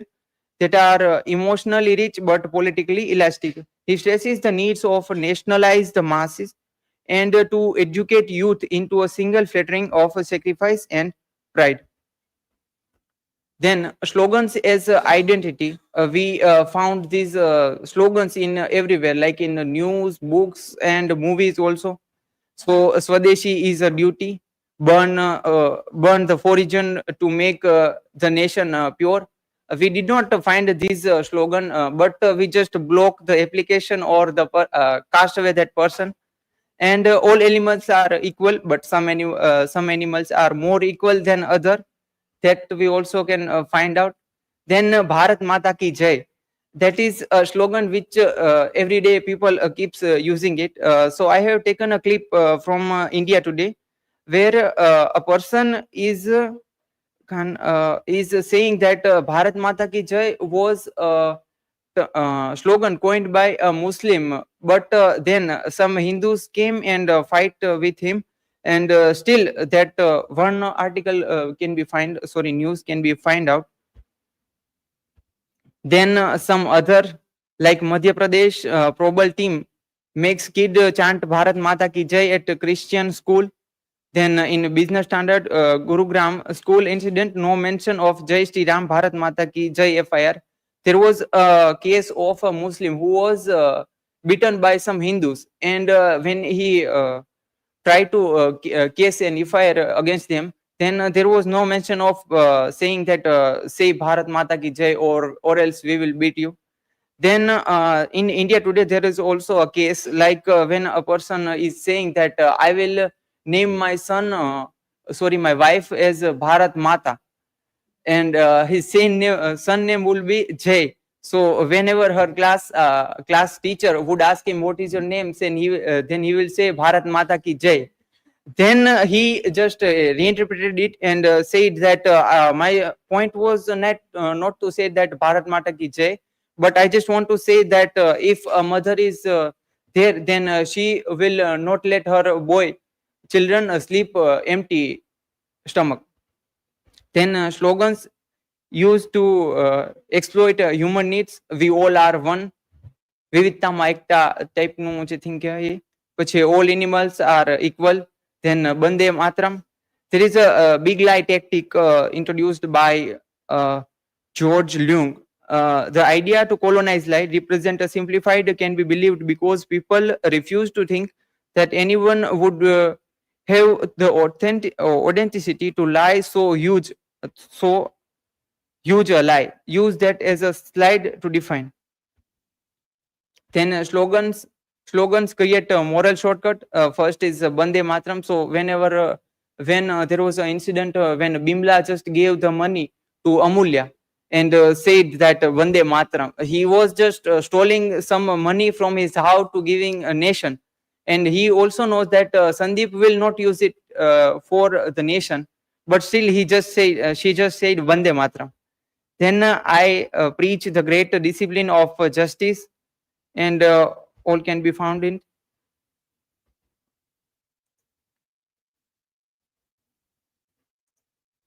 Then language becomes a weapon. So techniques which are used by leaders, labeling the opponent as unpatriotic, using euphemism for representing, delegitimizing, destroy by moral framing. Then they use particular words such as us, we to build mass support. Then less use of I, me, but instead of use our nation, our country. Then what is not said even. So I just give a prompt to ChatGPT that generate what is not even said in a slogan. So it gives me various type of slogans like honesty as our policy, until the vote are counter. Then serving the people, one broken promise at a time. Then nations first, wallet second, or maybe the another way. This type of sarcastic political moral slogan was suggested by. Then a blind allegiance is often voluntary. Like people are themselves are trying to give away their freedom to the leaders. like in the home and the world. Bimla, whenever Sandeep just say him that queen bee of our hive, then his purpose was the whole country needs to me. Like Bimla was thinking that now my country, he needs my help. It needs my help. Sorry. Then in Hitler, Hitler also offered pure people's community purpose, so national restoration. Then how to not fall for such a slogan? So first of all is think critically, seek the truth, not emotion, look beyond simplification, and check sources, value dialogue over blind elegance, and remember Tagore's warning that love for a nation should not come at the cost of truth, humanity, and justice. Then in conclusion, we can say that Tagore's The Home and the World shows how slogan and language can become a weapon of politics. They exploit emotions, simplify truth, and demand blind loyalty, turning people into tools of power. Here are some references, and thank you. Now I would like to have some questions.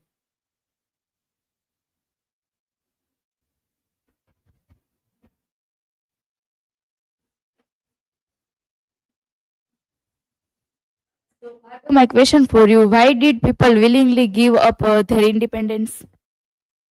People are not just giving away their independence, but they are thinking that country is moving forward, and if they do not just match with the speed or the ethics of contemporary society, then they cannot contribute to their nation. So they just want to contribute in a positive way.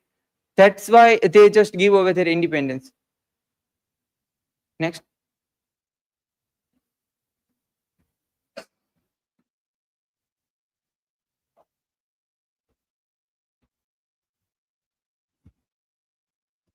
Bhargav, my question is, what is Weltanschauung? Weltanschauung means a person or a group's view of an entire world or worldview or a fundamental philosophy of life. Thank you.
Hello everyone, my name is Khushi McGuire. Today I am dealing with the topic home and world as the conceptual spaces, identity, belonging and the outside.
Hello everyone, my name is Khushi Makwana. Today I am dealing with the topic home and the world as a conceptual spaces, identity, belonging and the outside.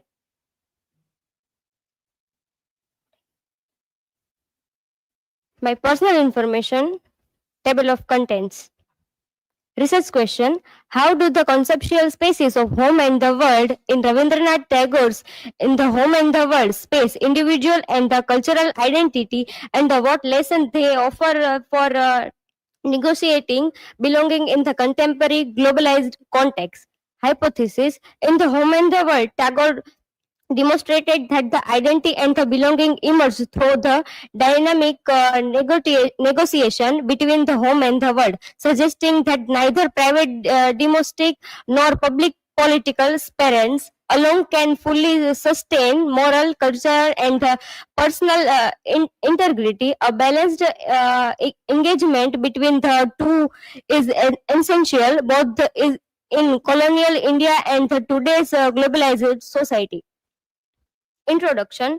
Author Rabindranath Tagore, Indian poet, novelist, philosopher, and the Nobel laureate, known for blending traditional and modernity and critic blind nationalism.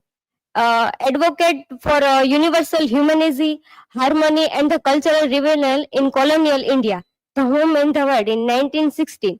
Written during the Swadeshi movement after the partition of Bengal, explore the tension between home and the world. Main characters: Nikhil, ethical modernist values, harmony. Bimla moves between home and the world, symbolize identity of transformation. Sandeep, radical nationalist, represent the dangers of the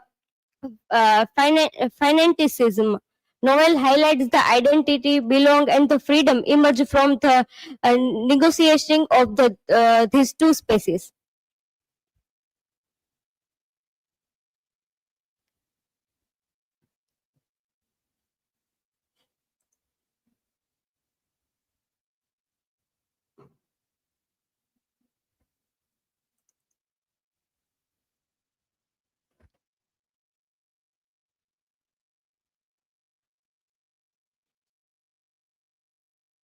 Conceptualization. Home as the domestic sphere, family, intimacy, and emotional shelter, tradition and culture, root in the indigenous values, spiritual practices, inner self, site of moral reflection and individual consequence.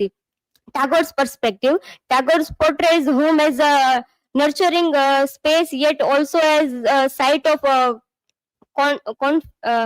confinement, particularly for a woman like Bimla. Scholarly insight. The Mantrantha and the Senavirithe argue that the home preserved culture identity against colonial instruction.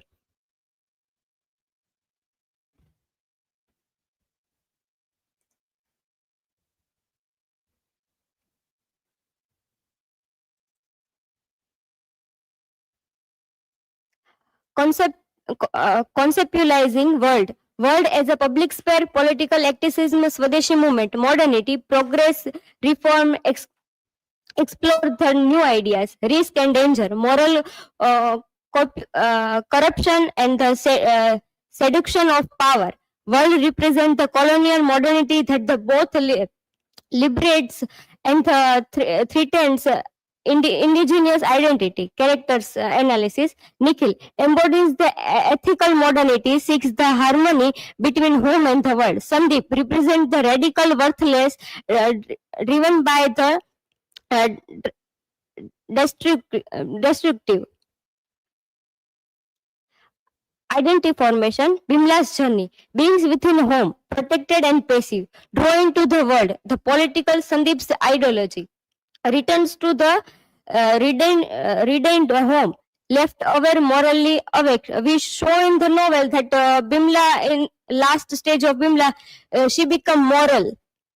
Key insights that identity becomes hybrid, negotiating between tradition and the modernity. Colonial context, historical background. The Tagore wrote during the Swadeshi movement in 1905 Bengal partitions. The symbolic represent home, metaphor of Indian culture, essence, world, the metaphor of colonial and global politics. Critique of Byrony, Tagore's approach. Tagore does not present home and the world as a satiric obsession. Ideal balance. Home must open to the world without losing its soul. World must represent the moral center of home. Consequence of the overmap is home lends to the stagnations, the passivity. World results in the violence, moral compression. Relevance today, contemporary relevance that the world work from home. In a corona time, we all do the same work from home, and social media activism, the burying of home and the world. Diaspora committees, the negotiation tradition, home with the global identity, world, gender debates, women's movement from the domesticity of the public participant, like Me Too movement in India. Dynamic spaces, home and the world are dynamic spaces that co-create identity. Tagore's propositions, that Tagore proposed a middle path. Home must open to the world without losing its soul, and world must represent the moral center of home. Contemporary relevance. The today world still negotiates these spaces through gender roles, cultural hybridity, and the global citizenships. Conclusion. Tagore's Home and the World shows that the home and the world are dynamic, interconnected spaces shaping identity and belonging, while the home provides the moral, cultural, and the emotional grounding, and the world explores the individuals or to politics, modernity, and the change to balance emerge when the values of home guide the engagement with the world, and the world energies rather than the corrupt home. Even today, this negotiating between the private and public sphere remains the central to personal culture and the global identities. Here are my references, and thank you. Now I am ready. Ask me question.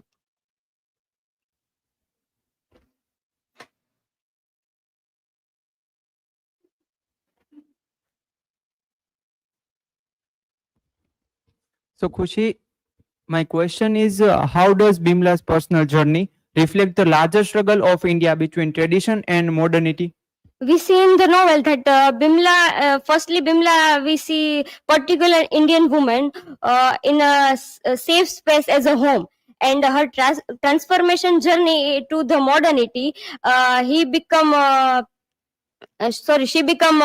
more politics. Through the Bimla's character, Tagore suggests that the India engaged as a modernity, but still rooted in the spiritual and spiritual thought. Next.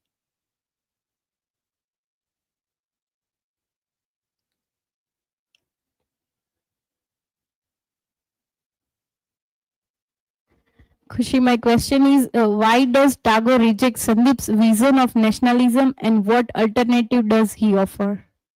Tagore reject Sandeep's vision because it is the manipulating and which easily violent, and Tagore suggests he offers as a character of Nikhil, that Nikhil's character in root in the ethical values of a nation. So this is from my side. Thank you.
Okay. So hello everyone. In today's presentation, I'm going to deal with the from patriotic mantra to political weapon, Tagore's satire of a nationalist ritual in the home and the world. So these are the academic information, table of content. Here the research question was the how does Tagore satirize the transformation of patriotic symbol and ritual into politics, into tool of politics manipulation in the home and the world. Hypothesis was that in the home and the world, Rabindranath Tagore uses satire to reveal that nationalist ritual, such as the glorification of Vande Mataram, public ceremonies and symbolic representation of women, can be manipulated by the political leader who enforce blindly loyalty, suppress ethical judgment, and justify violence. By contrasting Sandeep's aggressive nationalism with Nikhil's human patriotism, Tagore emphasized that true patriotism is grounded in ethical action, social responsibility, and respect of individual autonomy rather than performative or ritualized political displays. The introduction. So, during the early 20th century, nationalist symbols like Vande Mataram and political slogans become more patriotic expressions. They are transformed into instrument of political power. In the home and the world, Rabindranath Tagore criticized this trend, showing how ritualized nationalism manipulates emotions, encouraging blind loyalty, and can justify violence. Through the novel, the satirized the exploration of patriotic sentiments by politics leaders like Sandeep. As we all know, we all are aware about the novel, The Home and the World, that how Sandeep used Vande Mataram slogan to as a leader, and when he says Vande Mataram, Vande Mataram, and we have to work for our nation, and how people blindly follow him, and they are never raise any kind of question, like contrasting them with individual like Nikhilesh, who embody rational ethical patriotism. I mention some key points from articles like nationalism ritual become a political weapons, not just a patriotic symbol. Tagore distinguishes the true patriotism from blind nationalist favor. He highlights ethical, human, and rational patriotism over ritualized, violent nationalism. Critique the idealism of the nation as a goddess, which could lead fanaticism. Explore the tension between home, like a private or moral life, and the world, public and political life.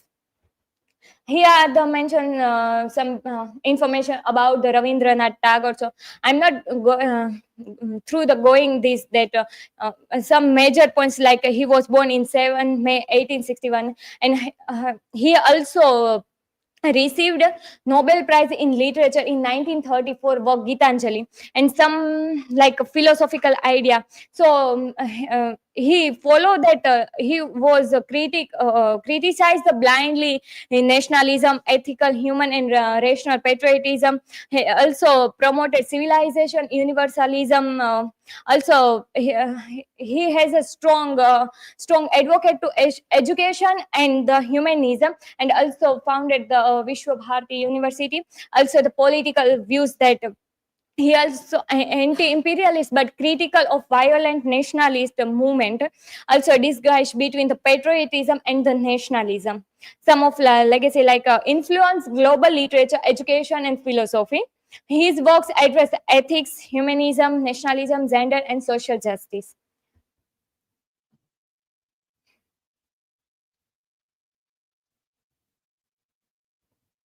So Tagore's critique of nationalism. So according to Ashish Nande, the position of Tagore as a dissenter of Western style nationalism, calling it rigid, a monoculture important to incompatible with Indian plural civilization. Tagore's disguisation of patriotism from nationalism. Patriotism means here she mentioned that love of people, culture, and the ethical responsibility, which represented by the Nikhil, and nationalism like a political machinery, manipulative and often violent, which is followed by the Sandeep. We aware of the novel, so we can easily connect that point with that character. And exclusive attachment to the nation is a pathological producing sniffer rather than freedom. Technology envisioned civilization, universalism, ethical puristic, and the tolerance. A community rather than narrow national identity. Some here key points for the nationalism by the Tagore, that Indian has never had a real sense of nationalism.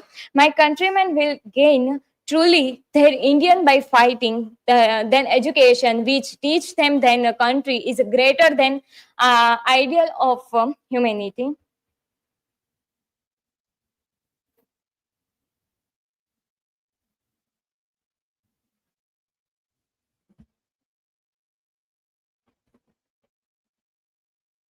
Okay, patriotic rituals as a political weapon. So, Vande Matram, originally hymn to Mother Goddess in Anand Math by the Bankim Chandra Chattopadhyay, became a nationalist mantra during the Swadeshi movement.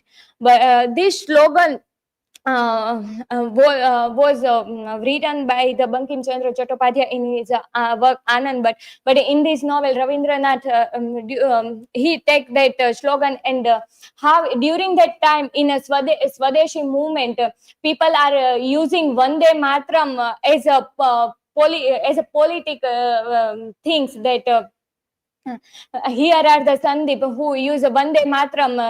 It become more effective to the people, because when it comes to nation, then people can blindly follow that things. Also, Tagore satirized how Sandeep glorifies the hymn to manipulate Bimla, and the message turning scared devotion into political association.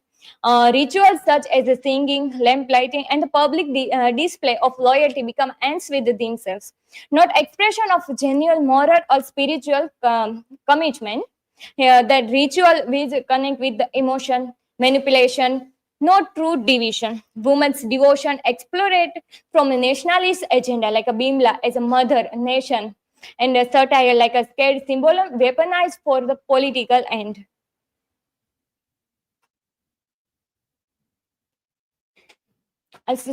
Gender exploitation of nationalist rituals, like in the home and the world. Tagore highlighting how nationalist movement cooperate women as a symbol while limiting their real agency.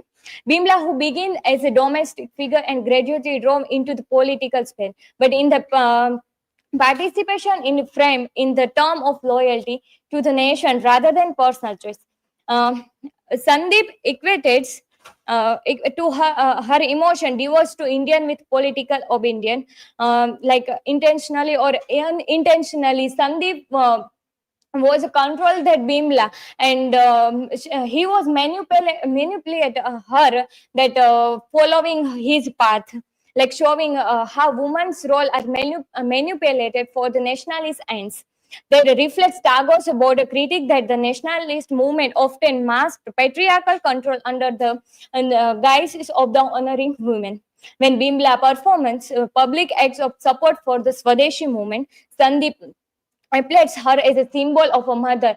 As in the novel also mentioned that Sandeep use word for Bimla that queen bee, and praise her beauty, and then that time Bimla Bimla was quite happy that someone praised her beauty, and we can say that because of one point of view that Bimla was follow Sandeep's path, but also that but simultaneously expect her private loyalty to mirror political idea, restriction her personal freedom and critical thinking.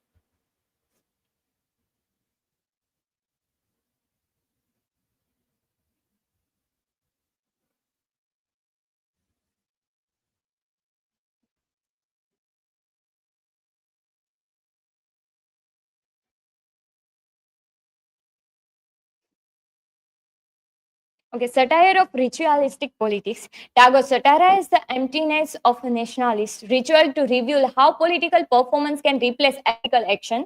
Rituals such as the singing Vande Matram, lighting lamp, or public realism are treated as a moral achievements, but their real purpose, justice, equality, and social welfare, is neglected.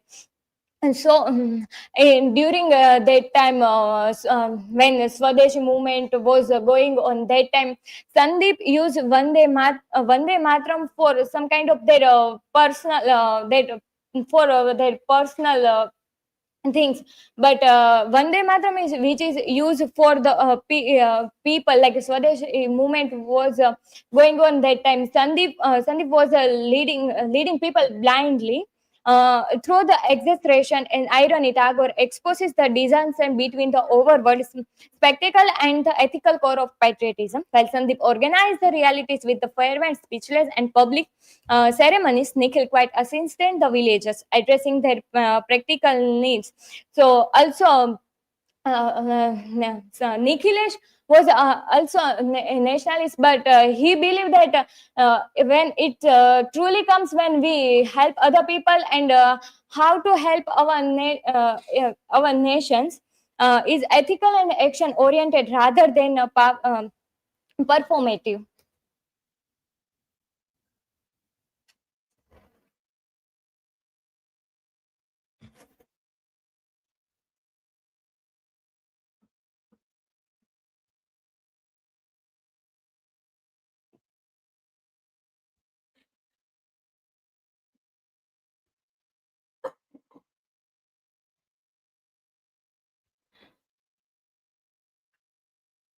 Okay. Consequences of rituality nationalism. Bimla's journey in the novel reflect Tagore's critique of gender and nationalism.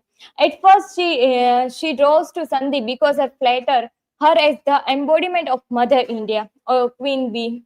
This excites her. She feels her personal role has been elevated into a sacred national symbol. However, over time, she realized that this is a trap. Nationalist leader like Sandeep uses women symbol of the nation, but deny them individuality and the agency. Her husband Nikhil treats her with respect as a person, but Sandeep reduces her to as a symbolic mother figure. This creates a deep inner conflict that as Bimla the wife, she wants to remain loyal to Nikhil. As Bimla the mother, as a connect with the nation, that she feels pressure to sacrifice personal desire for Sandeep fires in nationalism. At the end, she sees that ritualistic patriotism is exploitative. It's turned women into tools, stripping them voice of identity.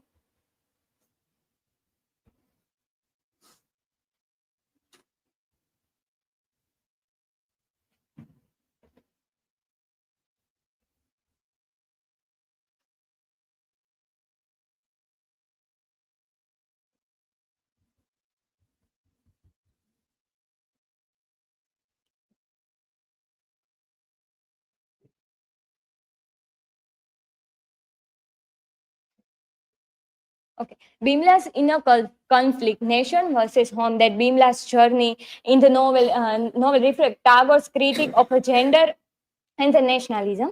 As what she is drawn to Sandhi because her flattered her as an embodiment of Mother India. This excites her, so she feels her personal role of has been elevated into a scared nationalistic symbol. However, over time, she realized that this is a trap. Nationalist leader like Sandeep uses Bimla as a symbol of the nation. Uh,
Right. Sandeep's manipulation of ritual for political gain, like Sandeep represents the extremist side of nationalism in the home and the world. He doesn't care about the ethical meaning of a law for the nation. He uses song, slogan, and ritual like Vande Mataram to stir emotion and win followers. He fiercely speeches turn patriotic devotion into propaganda. He takes something scared, uses it as a weapon. Example, when Sandeep said that Vande Mataram is our mantra, he returns into political chat. He demands blindly loyalty instead. Instead of a genuine patriotism, it become a test of identity. If you don't chat, you are a traitor. Like Tagore uses Sandeep to satirize the danger of a charismatic leader who use culture as a ritual to manipulate people for selfish gains. Here the conclusion, like in the home and the world, Tagore shows how patriotic songs, rituals, and symbols, instead of helping the nation, can be used to control people and create violence. Characters like Sandeep use nationalism to manipulate others, especially women like Bimla, while Nikhil shows true patriotism through justice, care, and moral actions. Um, Tagore criticized blind devotion to the nation, as seen as Bankim Chandra's Anand Mat, where the mother goddess demands sacrifice and war. He wants to patriotism to be based on ethics, humanity, and fairness, not on empty ritual or fantasism. The references, thank you. Now, if you have any question, then ask.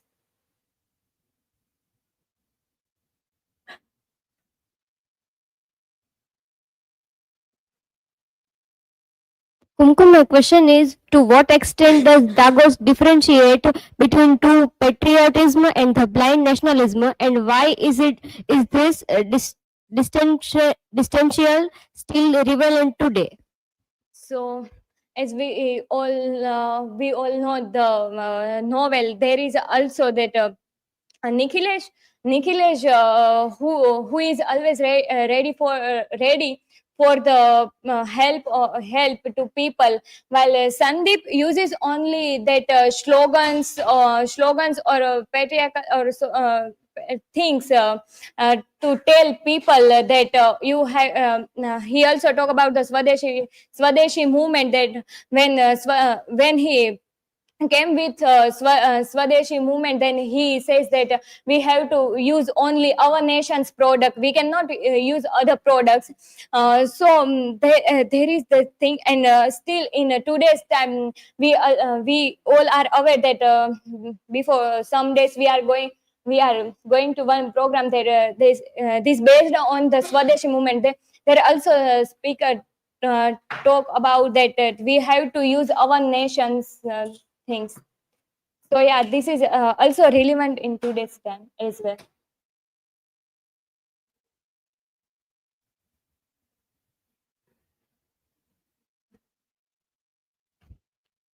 So Kumkum, my question is, how does Tagore use satire in the home and the world to expose the emptiness of political rituals, and what impact does this have on society and individuals? So here Tagore has criticized the political parties or political leaders, that how they spend their time in a kind of rallies and doing some things which are not good for nation, as well as we see that in also relevant to today's time, like politic leaders are also doing the same things, like they are doing the rallies or other things which is also are unnecessary things. So here are the Rabindranath Tagore specific criticize that politics leader like a Sandeep. Or so thank you, this is from my side.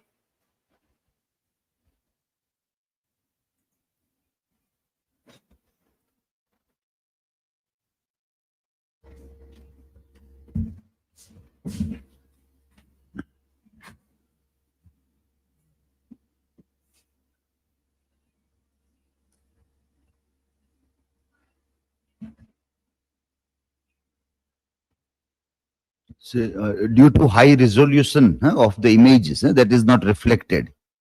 So use screenshots instead. When you download, instead of downloading screenshot, will have a low resolution. When you use it in this one. Okay?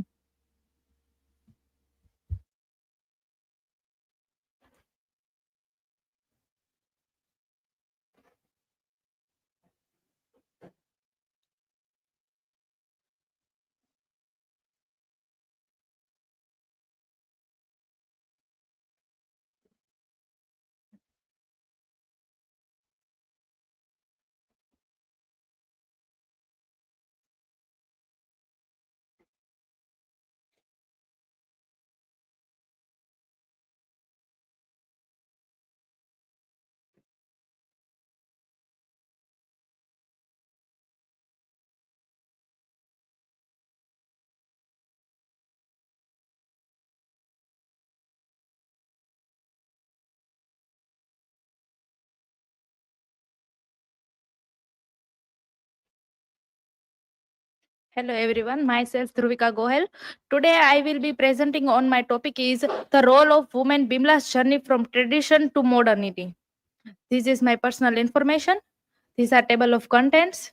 This is my research question. How does Bimla journeys from tradition to modernity reflect the shifting role of women in Indian society, particularly in the negotiating between patriarchy and individual freedom?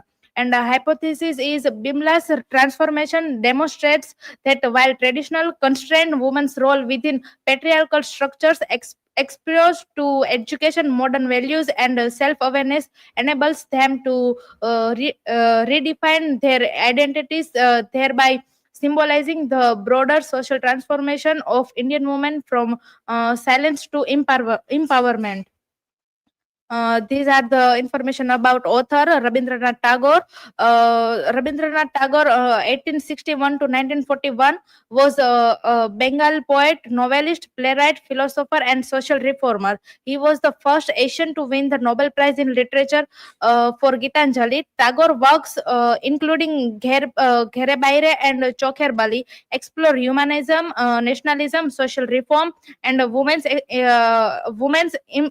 emancipation. He founded Vishwa Bharati University and composed the national anthems of Indian and Bangladesh, leaving a lasting legacy in literature, education, and culture. The next is the introduction. In traditional Indian society, women were often confined by strict cultural norms, familial expectation, and patriarchal structures. Their roles were primarily centered around household duties, obedience, and maintaining family honor, leaving little room for personal ambitions or self-expression. Bimla's story exemplifies this tension between social expectation and individual desire. She struggles to recognize her duties as a daughter, wife, and woman, with her aspiration for independence and self identity.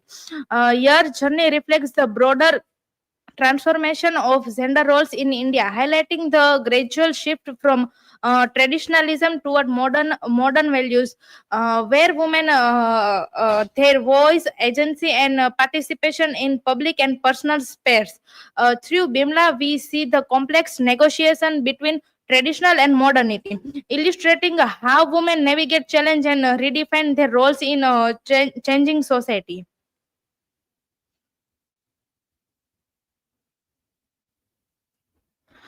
Traditional role of women. In traditional Indian society, women's lives were largely defined by domestic responsibility and the expectation of family and community.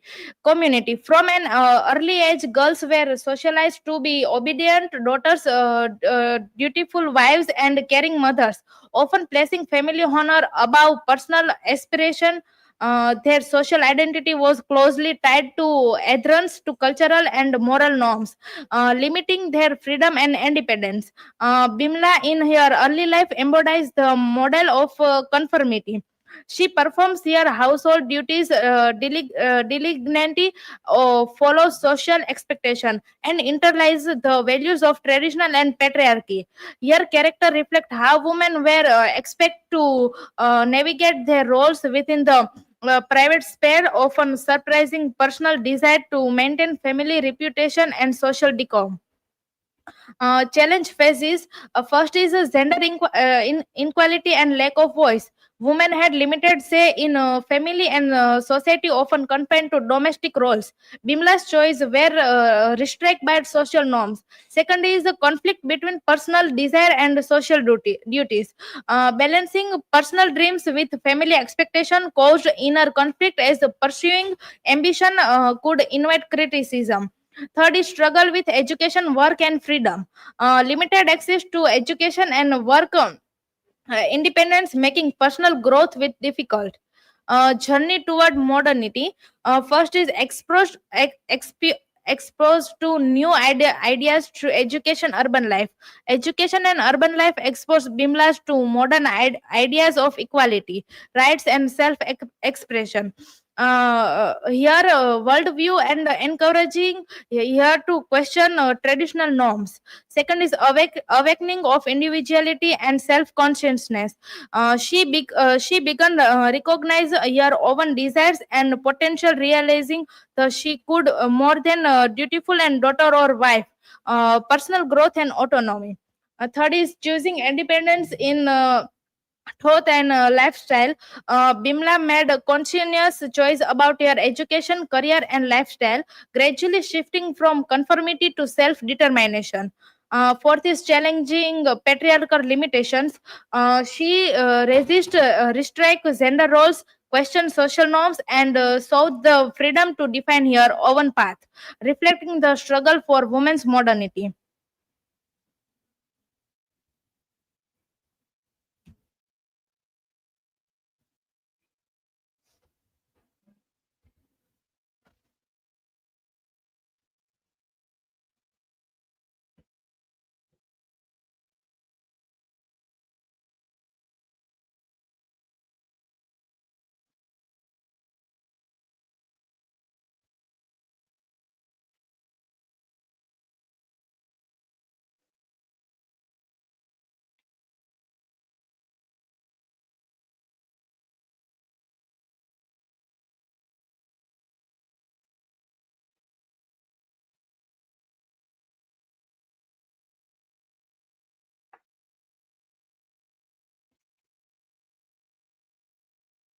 Transformation moves from silence to expression. Bimla involves from a woman who passively expects social expectation to one who voices their thoughts, opinion, and emotions.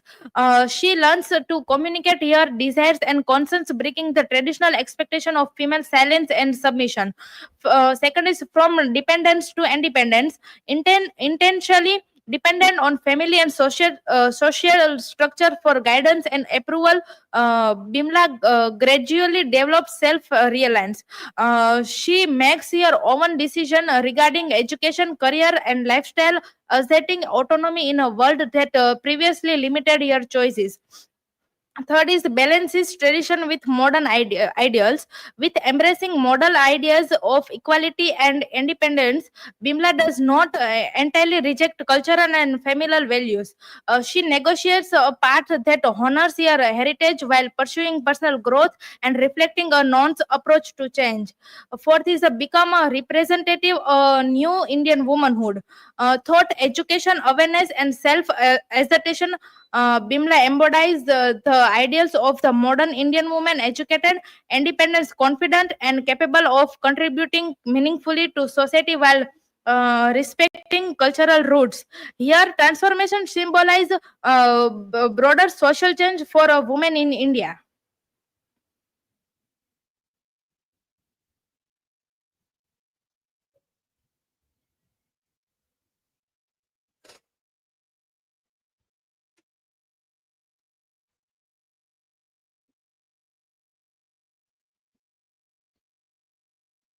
Symbolic significance of Bimla, voice of woman breaking barriers.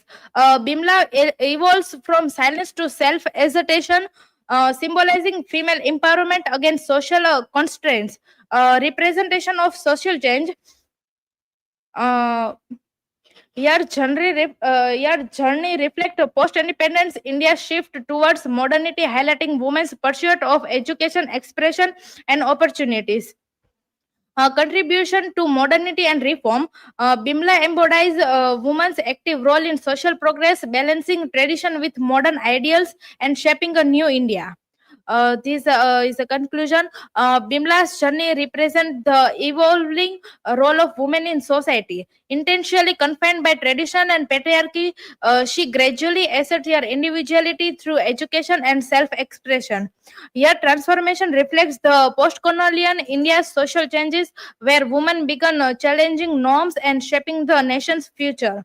Balancing traditional with modern ideals, Bimla symbolizes empowerment, courage, and resilience, inspiring to women independence and self-realization, and an active role in social reform.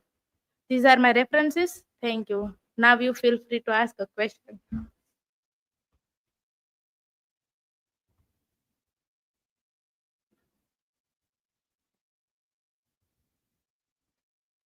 Truvika, why does Bimla's story continue to hold significance in contemporary society?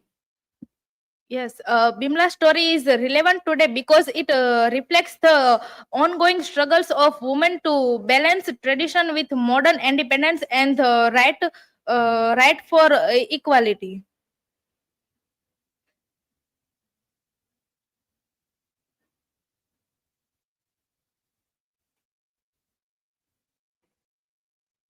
So, Dhruvika, my question is that how does Bimla challenge the patriarchal norms of our society? Bimla breaks patriarchal barriers by questioning tradition and seeking independence and asserting your individuality. So that is patriarchal norms of society. Thank you. That is from my side.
So, hello everyone.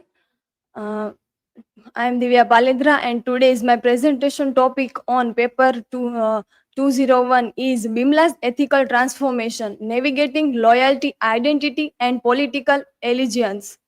So let's start.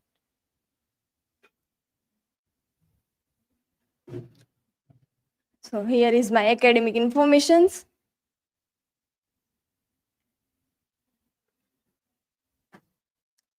This is table of content which we will discuss in detail.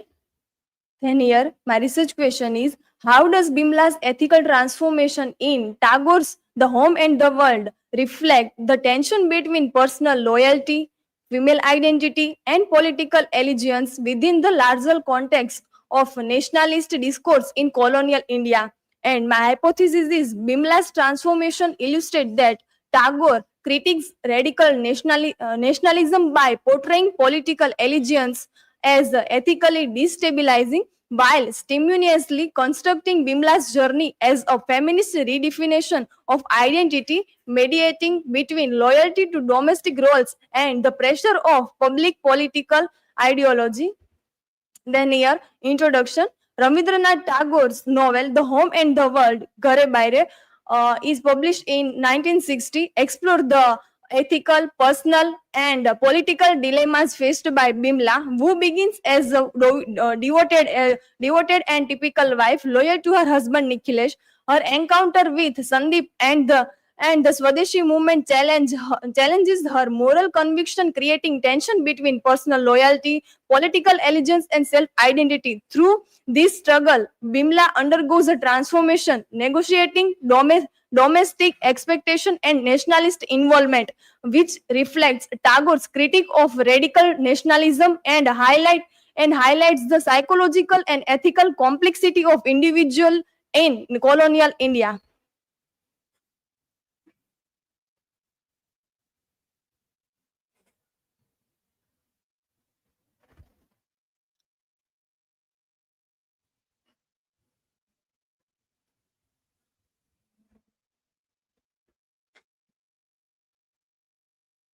So here, intersection of loyalty, identity, and politics.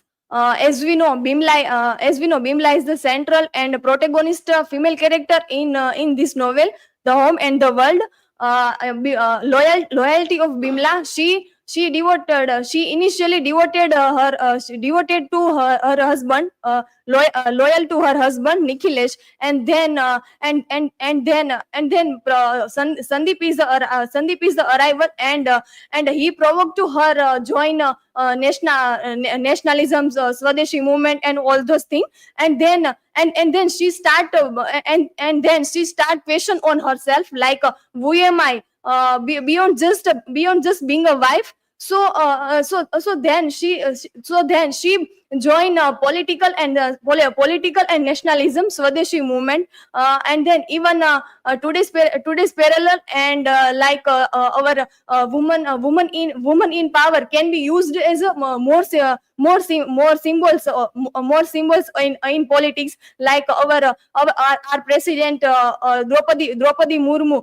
She has as a symbol of authority, but in reality she not as a position in that.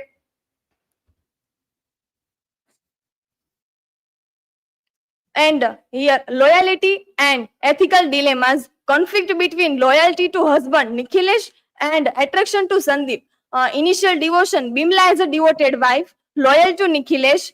Then introduction, mean arrival of Sandeep. He is a charismatic nationality, introduce her to Swadeshi movement and national things. Then emotional turmoil, torn between loyalty to Nikhil and attraction to Sandeep. And then here, second point on ethical tension between domestic duties and nationalist politics. Traditional role confined to domestic duties, like wearing Indian saris and vermilion and all those things, and selfless wife. Political awakening, exposure to Swadeshi movement and nationalist ideals. Then moral dilemma, persuaded to steal money Sandeep says Bimla to steal money for some nationalist work. So nationalist activity. Identity crisis question her role as a wife and place in larger national context. Then here, identity crisis and feminist transformation from traditional wife to politically conscious woman. Bimla begin as the devoted, typical, obedient wife confined to domestic life, representing traditional and patriarchal values. Exposure to Sandeep and the Swadeshi movement awakens her political consciousness, encouraging her to question her passive domestic role and asset agency in both private and public sphere. And then search for selfhood amidst patriarchal and political pressures. She struggled with societal expectation versus the personal desire, means ethical ideals, reflecting the tension between gender duties and self-identity. And engagement in political activism and ethical dilemmas allows her to negotiate a new sense of self, blending domestic responsibility with political and feminist awareness.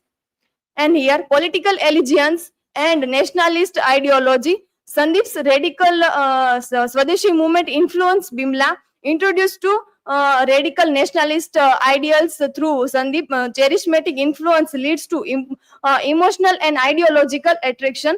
Transition from traditional domestic role to active participant in nationalism, like Swadeshi movement, begins or questioning previous apolitical stance and risk of political allegiance over personal ethics, persuaded to steal money from Nikhilesh for nationalist activities, experiences moral conflict and realization of personal betrayal, highlighting ethical compromises caused by blind political allegiance, shows tension between loyalty, morality, and nationalist fervor. And in conclusion, the home and the world, Bimla navigates loyalty, identity, and ethical dilemma and political allegiance torn between her husband Nikhilesh, universal humanism, and Sandeep's aggressive nationalism. She faces moral and emotional conflict, including stealing for the nationalist cause. So her transformation from a traditional wife to a politically conscious woman highlights the tension between domestic duties, personal desire, and political commitment. Through the character Bimla, Tagore critiques radical nationalism, promotes ethical responsibility, and positions women as a mediator of moral values. The novel explores how love, duty, and political intersect, revealing the complexity of human identity amid societal and political upheavals. This is my references, and thank you. If you have any questions, then feel free to ask.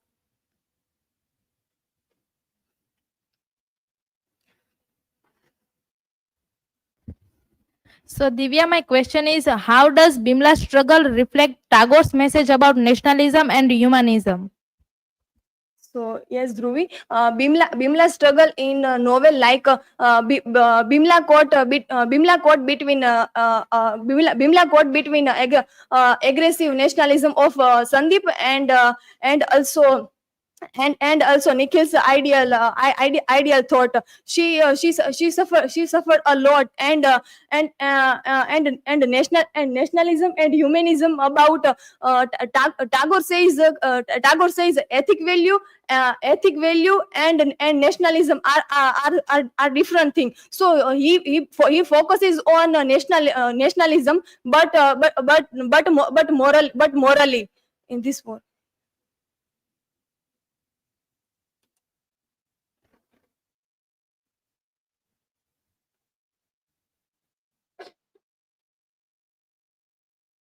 So Divya, my question is to you that what does Bimla's ethical transformation teach us about mixing personal loyalty with politics? So Kumkum, it means Bimla's ethical transformation teach us like a personal loyalty with politics is both different sides. Politics is a side of as a profession, but ethic values is about our own thought. And here Tagore critiques and teach us to how ethical value is more value on our life. So this is from my side. Thank you.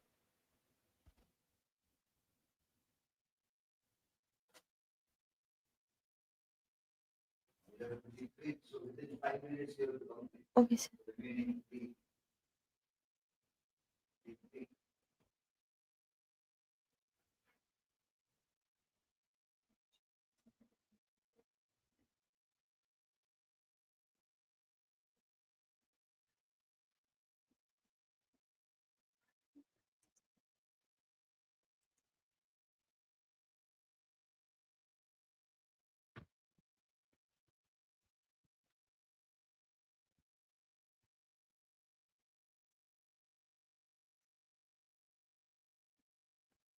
Hello everyone, myself Ruth Vipal. Today I'm going to present on deconstructing the divine, a feminist and humanist rereading of duty, devotion and heroism in Dutt, Sri Aurobindo and Rabindranath Tagore works.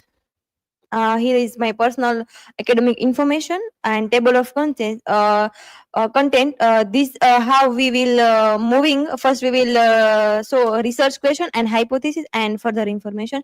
My research question is how do Torudutt, Sri Aurobindo and Rabindranath Tagore employ literary modernism to deconstruct patriarchal and orthodox ideas of duty, devotion and heroism, and what is the continuing relevance of their critique to contemporary Indian socio-political discourse. And hypothesis is this study hypothesized that the works of Torudutt, Sri Aurobindo and Tagore from a coherent critical spectrum, systematically dismantling patriarchal ideas of duty, devotion and heroism by relocating moral authority from external institute to the internal autonomous human self. Their critique established a foundational humanist framework that remains critically relevant for analyzing contemporary issue of gender inequality, political idolatry and performative piety in modern India.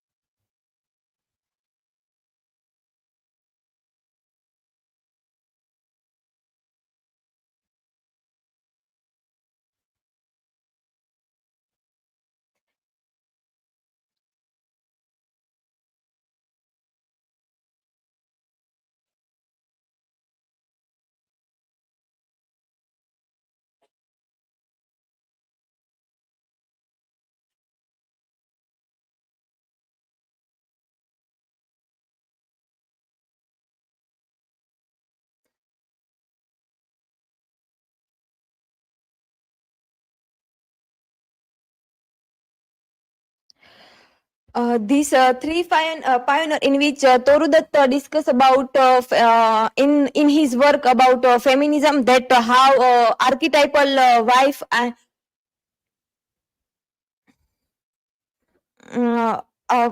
these three poets from a spectrum of challenge against the patriarchal ideas, in which that it is a proto-feminist critique of gender obedience, and Aurobindo's spiritual critique of external authority, and Tagore a socio-political critique of religions. They locate morality from external institution in internal human consciousness. And Torudutt, she challenged the passive and archetypal wife, and that gives Sita a voice of raw human anxiety, not divine sincerity. In this line, she is worried about his husband, the incident of marriage or a golden deer, and first he said politely to the Lakshman, but afterwards he is not following her instruction. Then here Torudutt shows Sita as a fear transformation into into a powerful accusation that reveals her intellectual status and property. Then Sita blamed them. You want that, let him die. Afterward, his wife belonged to you. And then Lakshman go to the Lakshman Rekha, and this symbol is the patriarchal control is shattered by human emotions. And Aurobindo, the defense of devotion. Aurobindo mentioned sycophantic worship of external leaders. Aurobindo represents a new type of thinker, one who claims his vision, the electricity of vast with the illumination of the East. His work is a cooperative part of the greater poetic tradition that seeks to expand the human consciousness. In this line, I am you. I am, you say no magic road, no cry ocular. In this line, he mentioned that I don't want to be that tool that someone came and solved their problem with his hand. And his entire poetic corpus from illusion to epic, Savitri is driven by a cosmic and humanistic vision of man, a total redemption. And in this line, greatness comes from the submitting to the invalidity identity. In this line, he mentioned that do not follow that hero for greatness. It is already in the it is already in yourself, so follow yourself. And Aurobindo's poem is a direct critique of the culture of political idolatry, where the populace outsource its moral and intellectual agency to a charismatic figure. Here is I mentioned two examples. First one is recently happened in Vijay Thalapathi's rally when he became as actor to politician, and in which 41 people died because they are Andhru Anukaran. They follow them, and if so, he focus and try focus that do not follow the person who follow that do give as inspiration to you. And second one is about 2020s when Donald Trump came in Ahmedabad, where the visit where wall was built to hide slums, demonstrate the performative nature of such idolatry. The administration prioritized creating a beautified spectacle for VVIP over dressing systematic poverty, a modern parallel to building fads for an external hero. Aurobindo's message is that the society of future self-reliant individuals is stronger than one of devoted followers who look an external magic rod for salvation. Rabindranath Tagore, the indictment of morality. He critique performative religions and charity that makes injustice. In his poem Dinodan, he mentioned that there is no god in the temple. It is full of royal pride, and he built while the king ignored his suffering subject. In this line, he mentioned that the king or the authorized people make a big manufacture, but he denied that people who is really needed that thing, they didn't provide them. And the contemporary example, we all about that the Ram in Ayodhya Ram temple, that reports on the Ram temples in Ayodhya highlighted the stark contrast between the grand project and the ongoing struggle of the city's poor, questioning who truly benefits from such a monumental religious enterprises. And the divine God's true home, the divine resides with the poor, not in palace. God's home is still built truth, peace, compassion, and love. Tagore's poem provides the moral framework to criticize modern corporate social responsibility, means CSR, and grand religious projects that operate while systematic inequality persists. Here I put in table to compare all the things. In Torudat, he in his poem, he challenged the blind duty and female agency and critique of safety rules that control women and the demand for female agency, like Lakshman Rekha. And in Aurobindo, in his poem to a hero worshipper, he the theme is external heroism and idolatry. He critique of a strongman politic and influencer cultural, a call for self-resistance. And the Tagore in Dinodan, performative religious charity, that critique of hollow CSR and the grand religious project that ignore the poem. The conclusion here, I am concluding my presentation. To conclude, together Dutt, Aurobindo and Tagore from a powerful terminative that systematically dismantle the pillars of patriarchal orthodox. In their works provide a critical humanist framework to challenge the gender equality in Toru Sita, primitive, the fight or female agency, the political authoritarianism in Aurobindo's critique of vacancy against the strongman politics and the ethical hypocrisy. They collectively redefine heroism not as a public spectacle but as an internal, ethical and human central pursuit, reminding us that the ultimate side of the divine is the empowered, compassionate and self-realized human being. These are the references, and thank you. If you have any question, feel free to ask.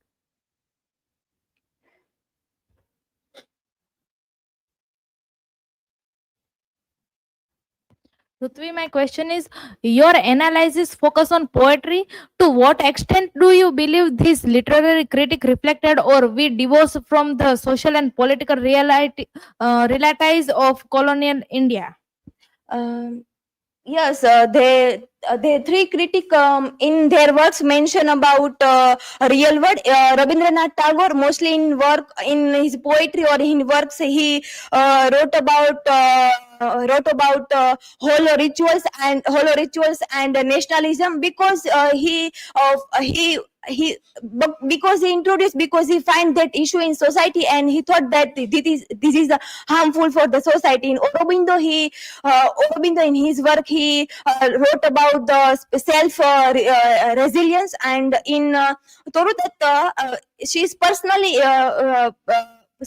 wrote about the feminism and to empower women freedom.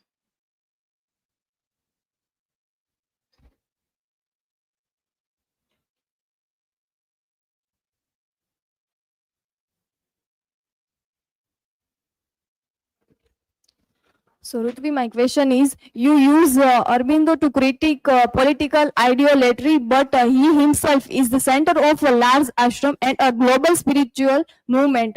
Isn't there a contradiction here? How does he reconcile? Yes, he himself is the center of a large ashram and global spiritual movement. But he mentioned that guru should be like that, who point out you and who encourage to your front which type of quality you have and push up to that type. I mean, he is not mentioning that follow blindly them. He is saying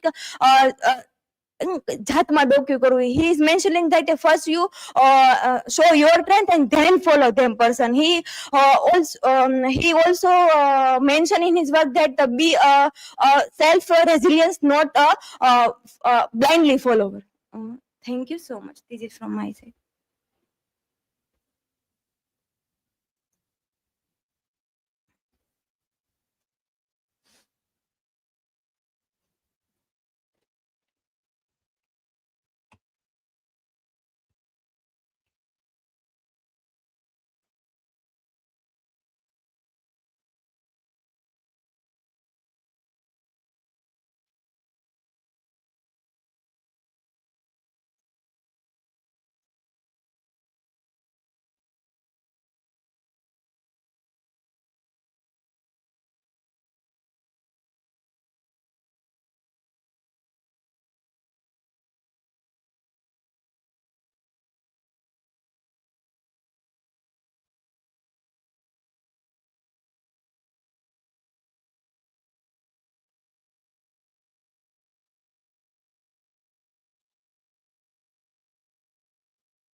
So, hello everyone, myself KHUSHI and my today's topic is colonial and cross-culture influence in Toru Dutt's work and her poem Lakshman.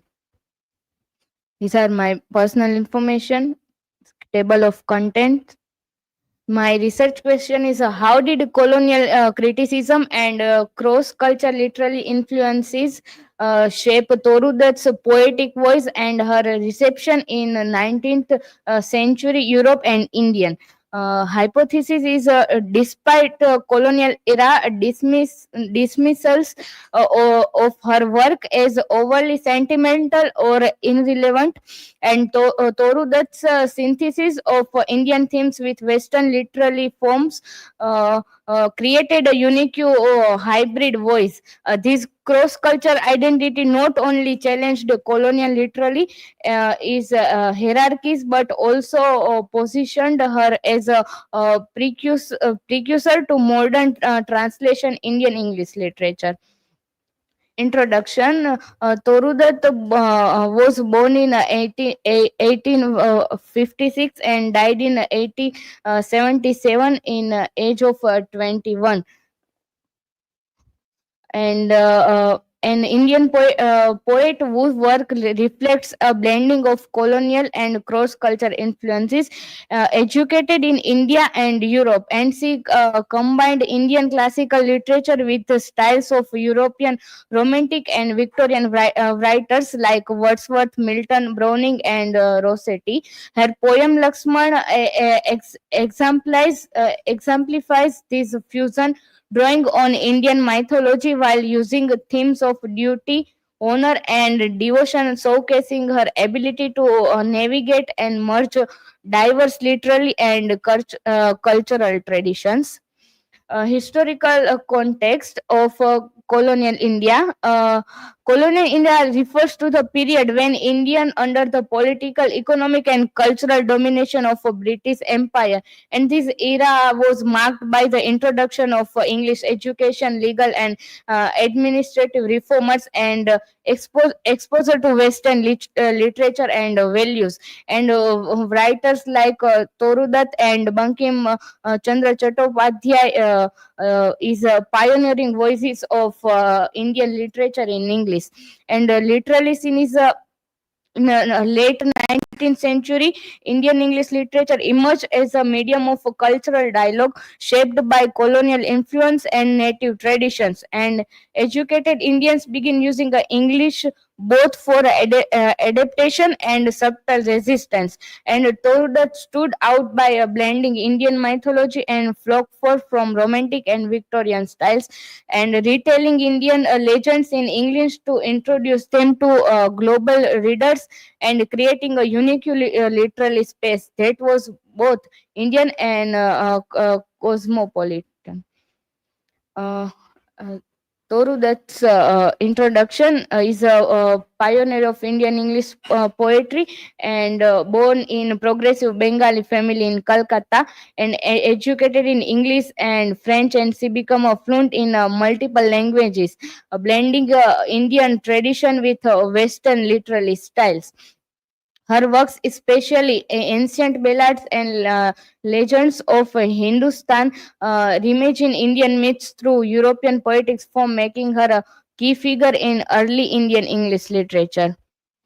This is a quote by James Darmestater, who was a French critic. He said about her, this daughter of Bengal, Hindu by race and tradition, an English woman by education, a French woman at the heart, poet in English, prose writer in French, who at the age of 18 made Indian familiar with poets of France in the rhyme of England, who blended in herself three souls and three traditions, and present in the history of literature a phenomenon without parallel. In this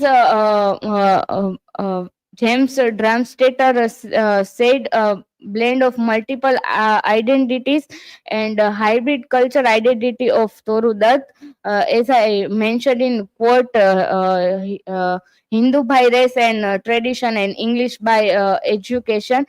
French at heart and poet in English, prose with in French. And his significance is embodies a cross-culture hybridity, blending these three cultures, and demonstration authorial agency to acquiring and retaining her complex subjectivity. And contextual importance is positioned at the interaction of nationalism, imperialism, gender, and race in 19th century British India. It's these are the cross culture work of Torudat, which I mentioned here. Is a colonial reception of Torudat is a mixed reaction in Europe. Is a British journal named Pall Mall Gazette, the literally examiner. It's criticized her works for sentimentally and overwrought style. And colonial lens of criticism, he revealed Eurocentric bias and undervaluing Indian culture narratives, and reception shows how colonial power influenced the evaluation of indigenous writers. This is a European literally exposure when Torudat influenced by European writers. In her work over Kozurina tree, he influenced by Shakespearean's imagery and dramatic tone in its personification of the tree. In her work Ancient Ballads of Hindustan, in this work the narrative ballads from he inspired by Sir Walter Scott's historical romances. In her work named Sita, is a retelling Indian myth of emotional realism, and akin to hardly focus on human struggles, and it's influenced by Hardy. And a chef blend and French field work influenced by George Eliot. She also influenced by romantic poets like Wordsworth and Milton. And in her work, our Casuarina Tree is the poem shows Miltonic diction and grandeur in its reverence for nature. And JYOTI MER is a lyric meditation on the natural world, capturing subtle harmony and personal memory akin to Wordsworth reflecting style. Also, she influenced by Victorian writers, and in her work Savitri is a introspective and moralized treatment of mythological narrative, and echoing Browning's spiritual and emotional depth. And a chef blend in French field named work, he influenced by Christina Rossetti. This is her famous poem Lakshman. It's a part of his poem collection and ancient ballads and legends of Hindustan by her. And in this poem, characters are Lakshman is represent duty, dharma, and Sita represent emotion and personal desire. In this poem is a central conflict is duty versus emotional plea.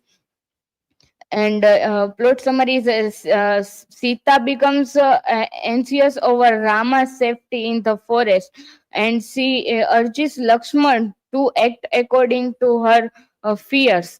And Lakshman emphasizes his duty to protect Sita and uphold Dharma, and conflict presented through dialogue and internal reflection.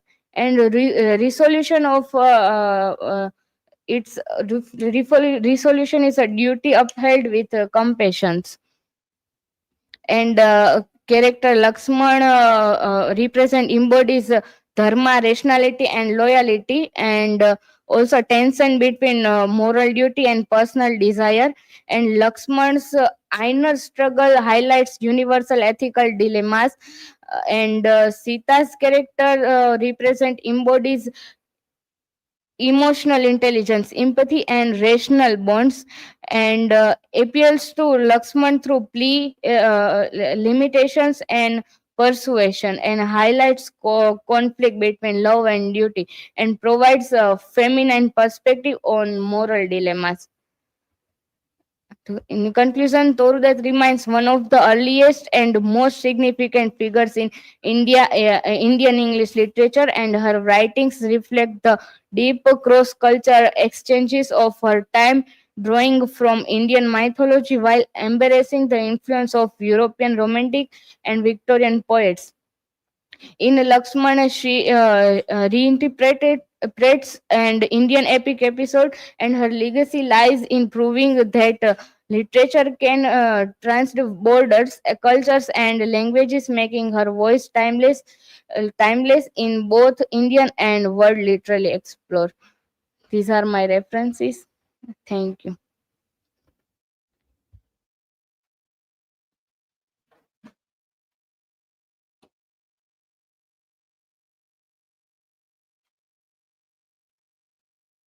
So, Khushi, my question is Torudat's work relevant today? Yes, Torudat's work is relevant today because his work reflected cultural hybridity, and her dialogues between East and West, and her voice of an early English woman, and influence of under the influence of colonial influence, make her timeless.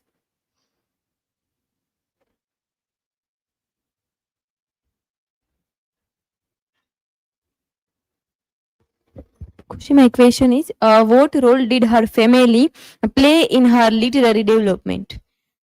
Her family played a major role to her literary development because her family provided her library and intellectual environment, and why that's why she explore Indian and European culture. Thank you.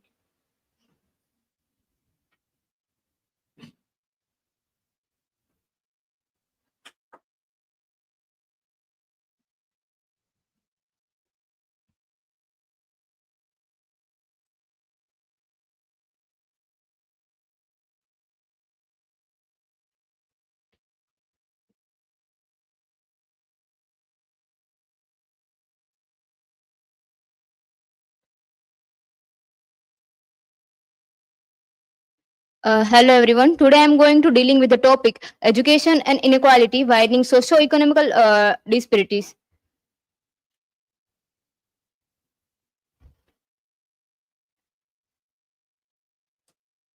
So here is a table of content,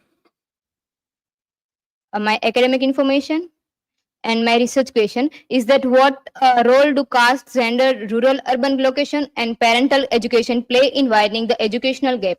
And for this, my hypothesis is that children from healthier and educated families have significantly higher chances of completing education compared to children from poor and less educated families, regardless of ability. So what is educational inequality? So educational inequality refers to unequal distribution of academic resources, including school funding, qualified teachers, books, and technology to socially excluded communities. Not all students start at the same line. Some attend school with proper teachers, libraries, and labs. Others study in schools lacking even basic infrastructure. So why does it matter? So inequality is not about talent but about family background and social conditions. Rich students get more opportunities, poor students often struggle due to lack of resources. For example, a student in private urban school may learn coding with laptops, while the student in rural background might sit in a class without electricity. The socio-economic gap. So households' wealth strongly influence schooling schooling. Children from richer families stay longer in school and achieve higher levels, while those from poor families are forced to drop out early. Household income strongly determines years of schooling. Children from poor household often drop early. Sons' schooling is heavily tied to their father's education. It means parents are if studying more, so there are more chance to their children are highly educated than their parents. But if students' parents are not that much educated, so if they are not educated, then their child is also not educated more. They left it behind. Then rural versus urban divide. So schooling years gap. Rural children average 6.5 years of schooling, while urban children average 9.6 years. Because in rural area, schooling is up to still 8th or 9th standard. There not more standards are available in rural area. So ratio of rural students is 6.4 years. In urban, availability of many schools, so students average is 9.6 years. This means that rural students drop out around middle school, while urban students continue through secondary and higher secondary levels. Infrastructure gap. Rural students in both districts lack basic facilities such as functioning toilets, libraries, and adequate classroom. Poor facilities reduce attendance, especially for girls, and limit learning quality. For example, a 12-year-old in urban cities studies with computers and English medium tuition, while a 12-year-old from a rural student sits in crowded classroom with no labs or service. For example, in Barwani, Madhya Pradesh, 72% of schools have no labs, and teacher-students ratio is each 70:1. In Kalahari, 75 of schools lack digital tools, and only 30% have toilets. Caste, religion, and gender gaps. So caste gap. Scheduled castes and scheduled tribes have lower schooling than other caste groups. Rural SC/ST children often drop out earlier due to poverty, discrimination, and lack of resources. For example, average years of schooling for SC/ST groups is around 6 years compared to 9+ years of for upper castes. Caste persistency. So SC/ST Hindus remains the lowest in years of schooling. Even after years of education policies, SC/ST groups continues to be at the bottom, showing how caste disadvantage persists across generations. Gender gap. Girls in rural areas often face additional challenges, including societal expectation, early marriages, and safety concerns. Family often prefer to educate boys, while girls are kept at home or married early. For example, in Kalahandi, lack of toilets leads to higher dropout among adolescent girls. Digital divide. So limited access in rural areas. Only 50% of students surveyed in Kalahari had access to computers compared of 85% in urban centers. This shows how children in rural India lack the basic digital tool that urban children use daily for learning. Digital access shapes schooling. Access to digital means correlates with more schooling. Students with internet and computers stay in school longer, do better in exam, and are more likely to continue higher education. Why does it matter? So in the modern education system, digital tools like computer, online learning, smart classroom are no longer option, but they are essential. Without them, poor and rural children fall further behind. For example, during the COVID-19 lockdown, urban students shifted to online classes with laptop and smartphone, while rural student children could not attend at all due to lack of devices or internet. Many rural students lost an entire year of learning, depending the rich-poor divide. So, for example, here the report by IAMI Kantar titled Internet of India highlights a significant rise in internet users across the country. However, as shown in the chart, there is still a noticeable gap between urban and rural region in the internet access. Urban areas show 69% interest uses, while rural areas are at only 37%, reflecting on the ongoing digital divide.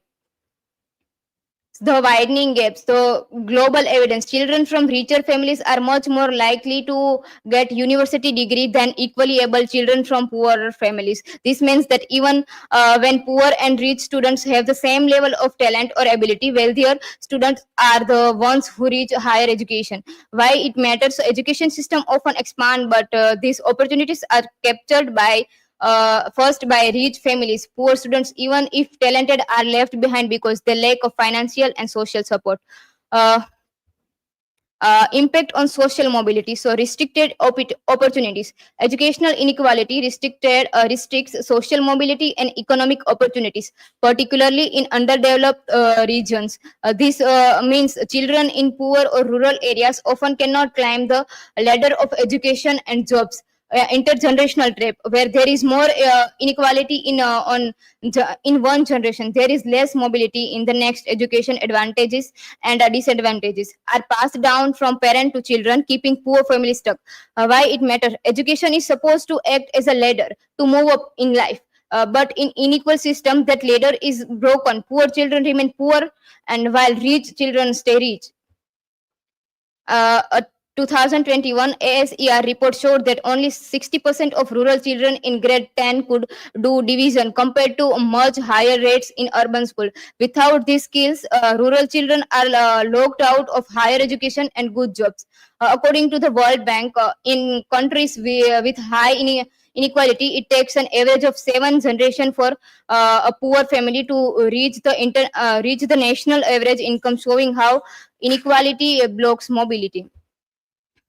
So conclusion, that educational inequality in India is largely shaped by socio-economic status, caste, gender, and geography. While rich children continues to advance with access to better schools, digital tools, and family support, poor children remain stuck in cycle of disadvantage and often dropping out early. In the evidence show that the gap between rich and poor is widening rather than closing, with opportunities increasingly concentrate among the wealthy. Without creating equal access to quality education, India risks wasting the talented and potential of millions of children who could contribute to its growth but are denied the chance.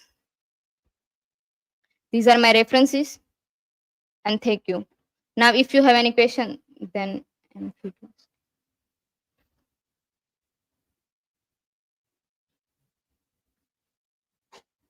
So, Krupali, my question is, why is family background so important in education outcomes? Yes, Khushi. Family background is important because student who came up from a wealthy family is able to get every tools and every equipment what he needed. They also take up advantage of personal tutor. But while a student from poorer class is not able to get that much opportunities as much as a wealthy student get, and they also have not that much equipment for studying more. So if student from a poor class, so it is not grow up as much as a wealthy student grow. So family background is important.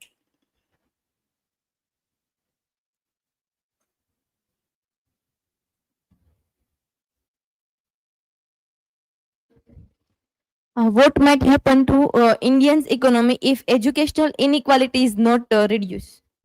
So yes, Ruthvi, nowadays we see in India that there is less development and unemployment is seen in our country.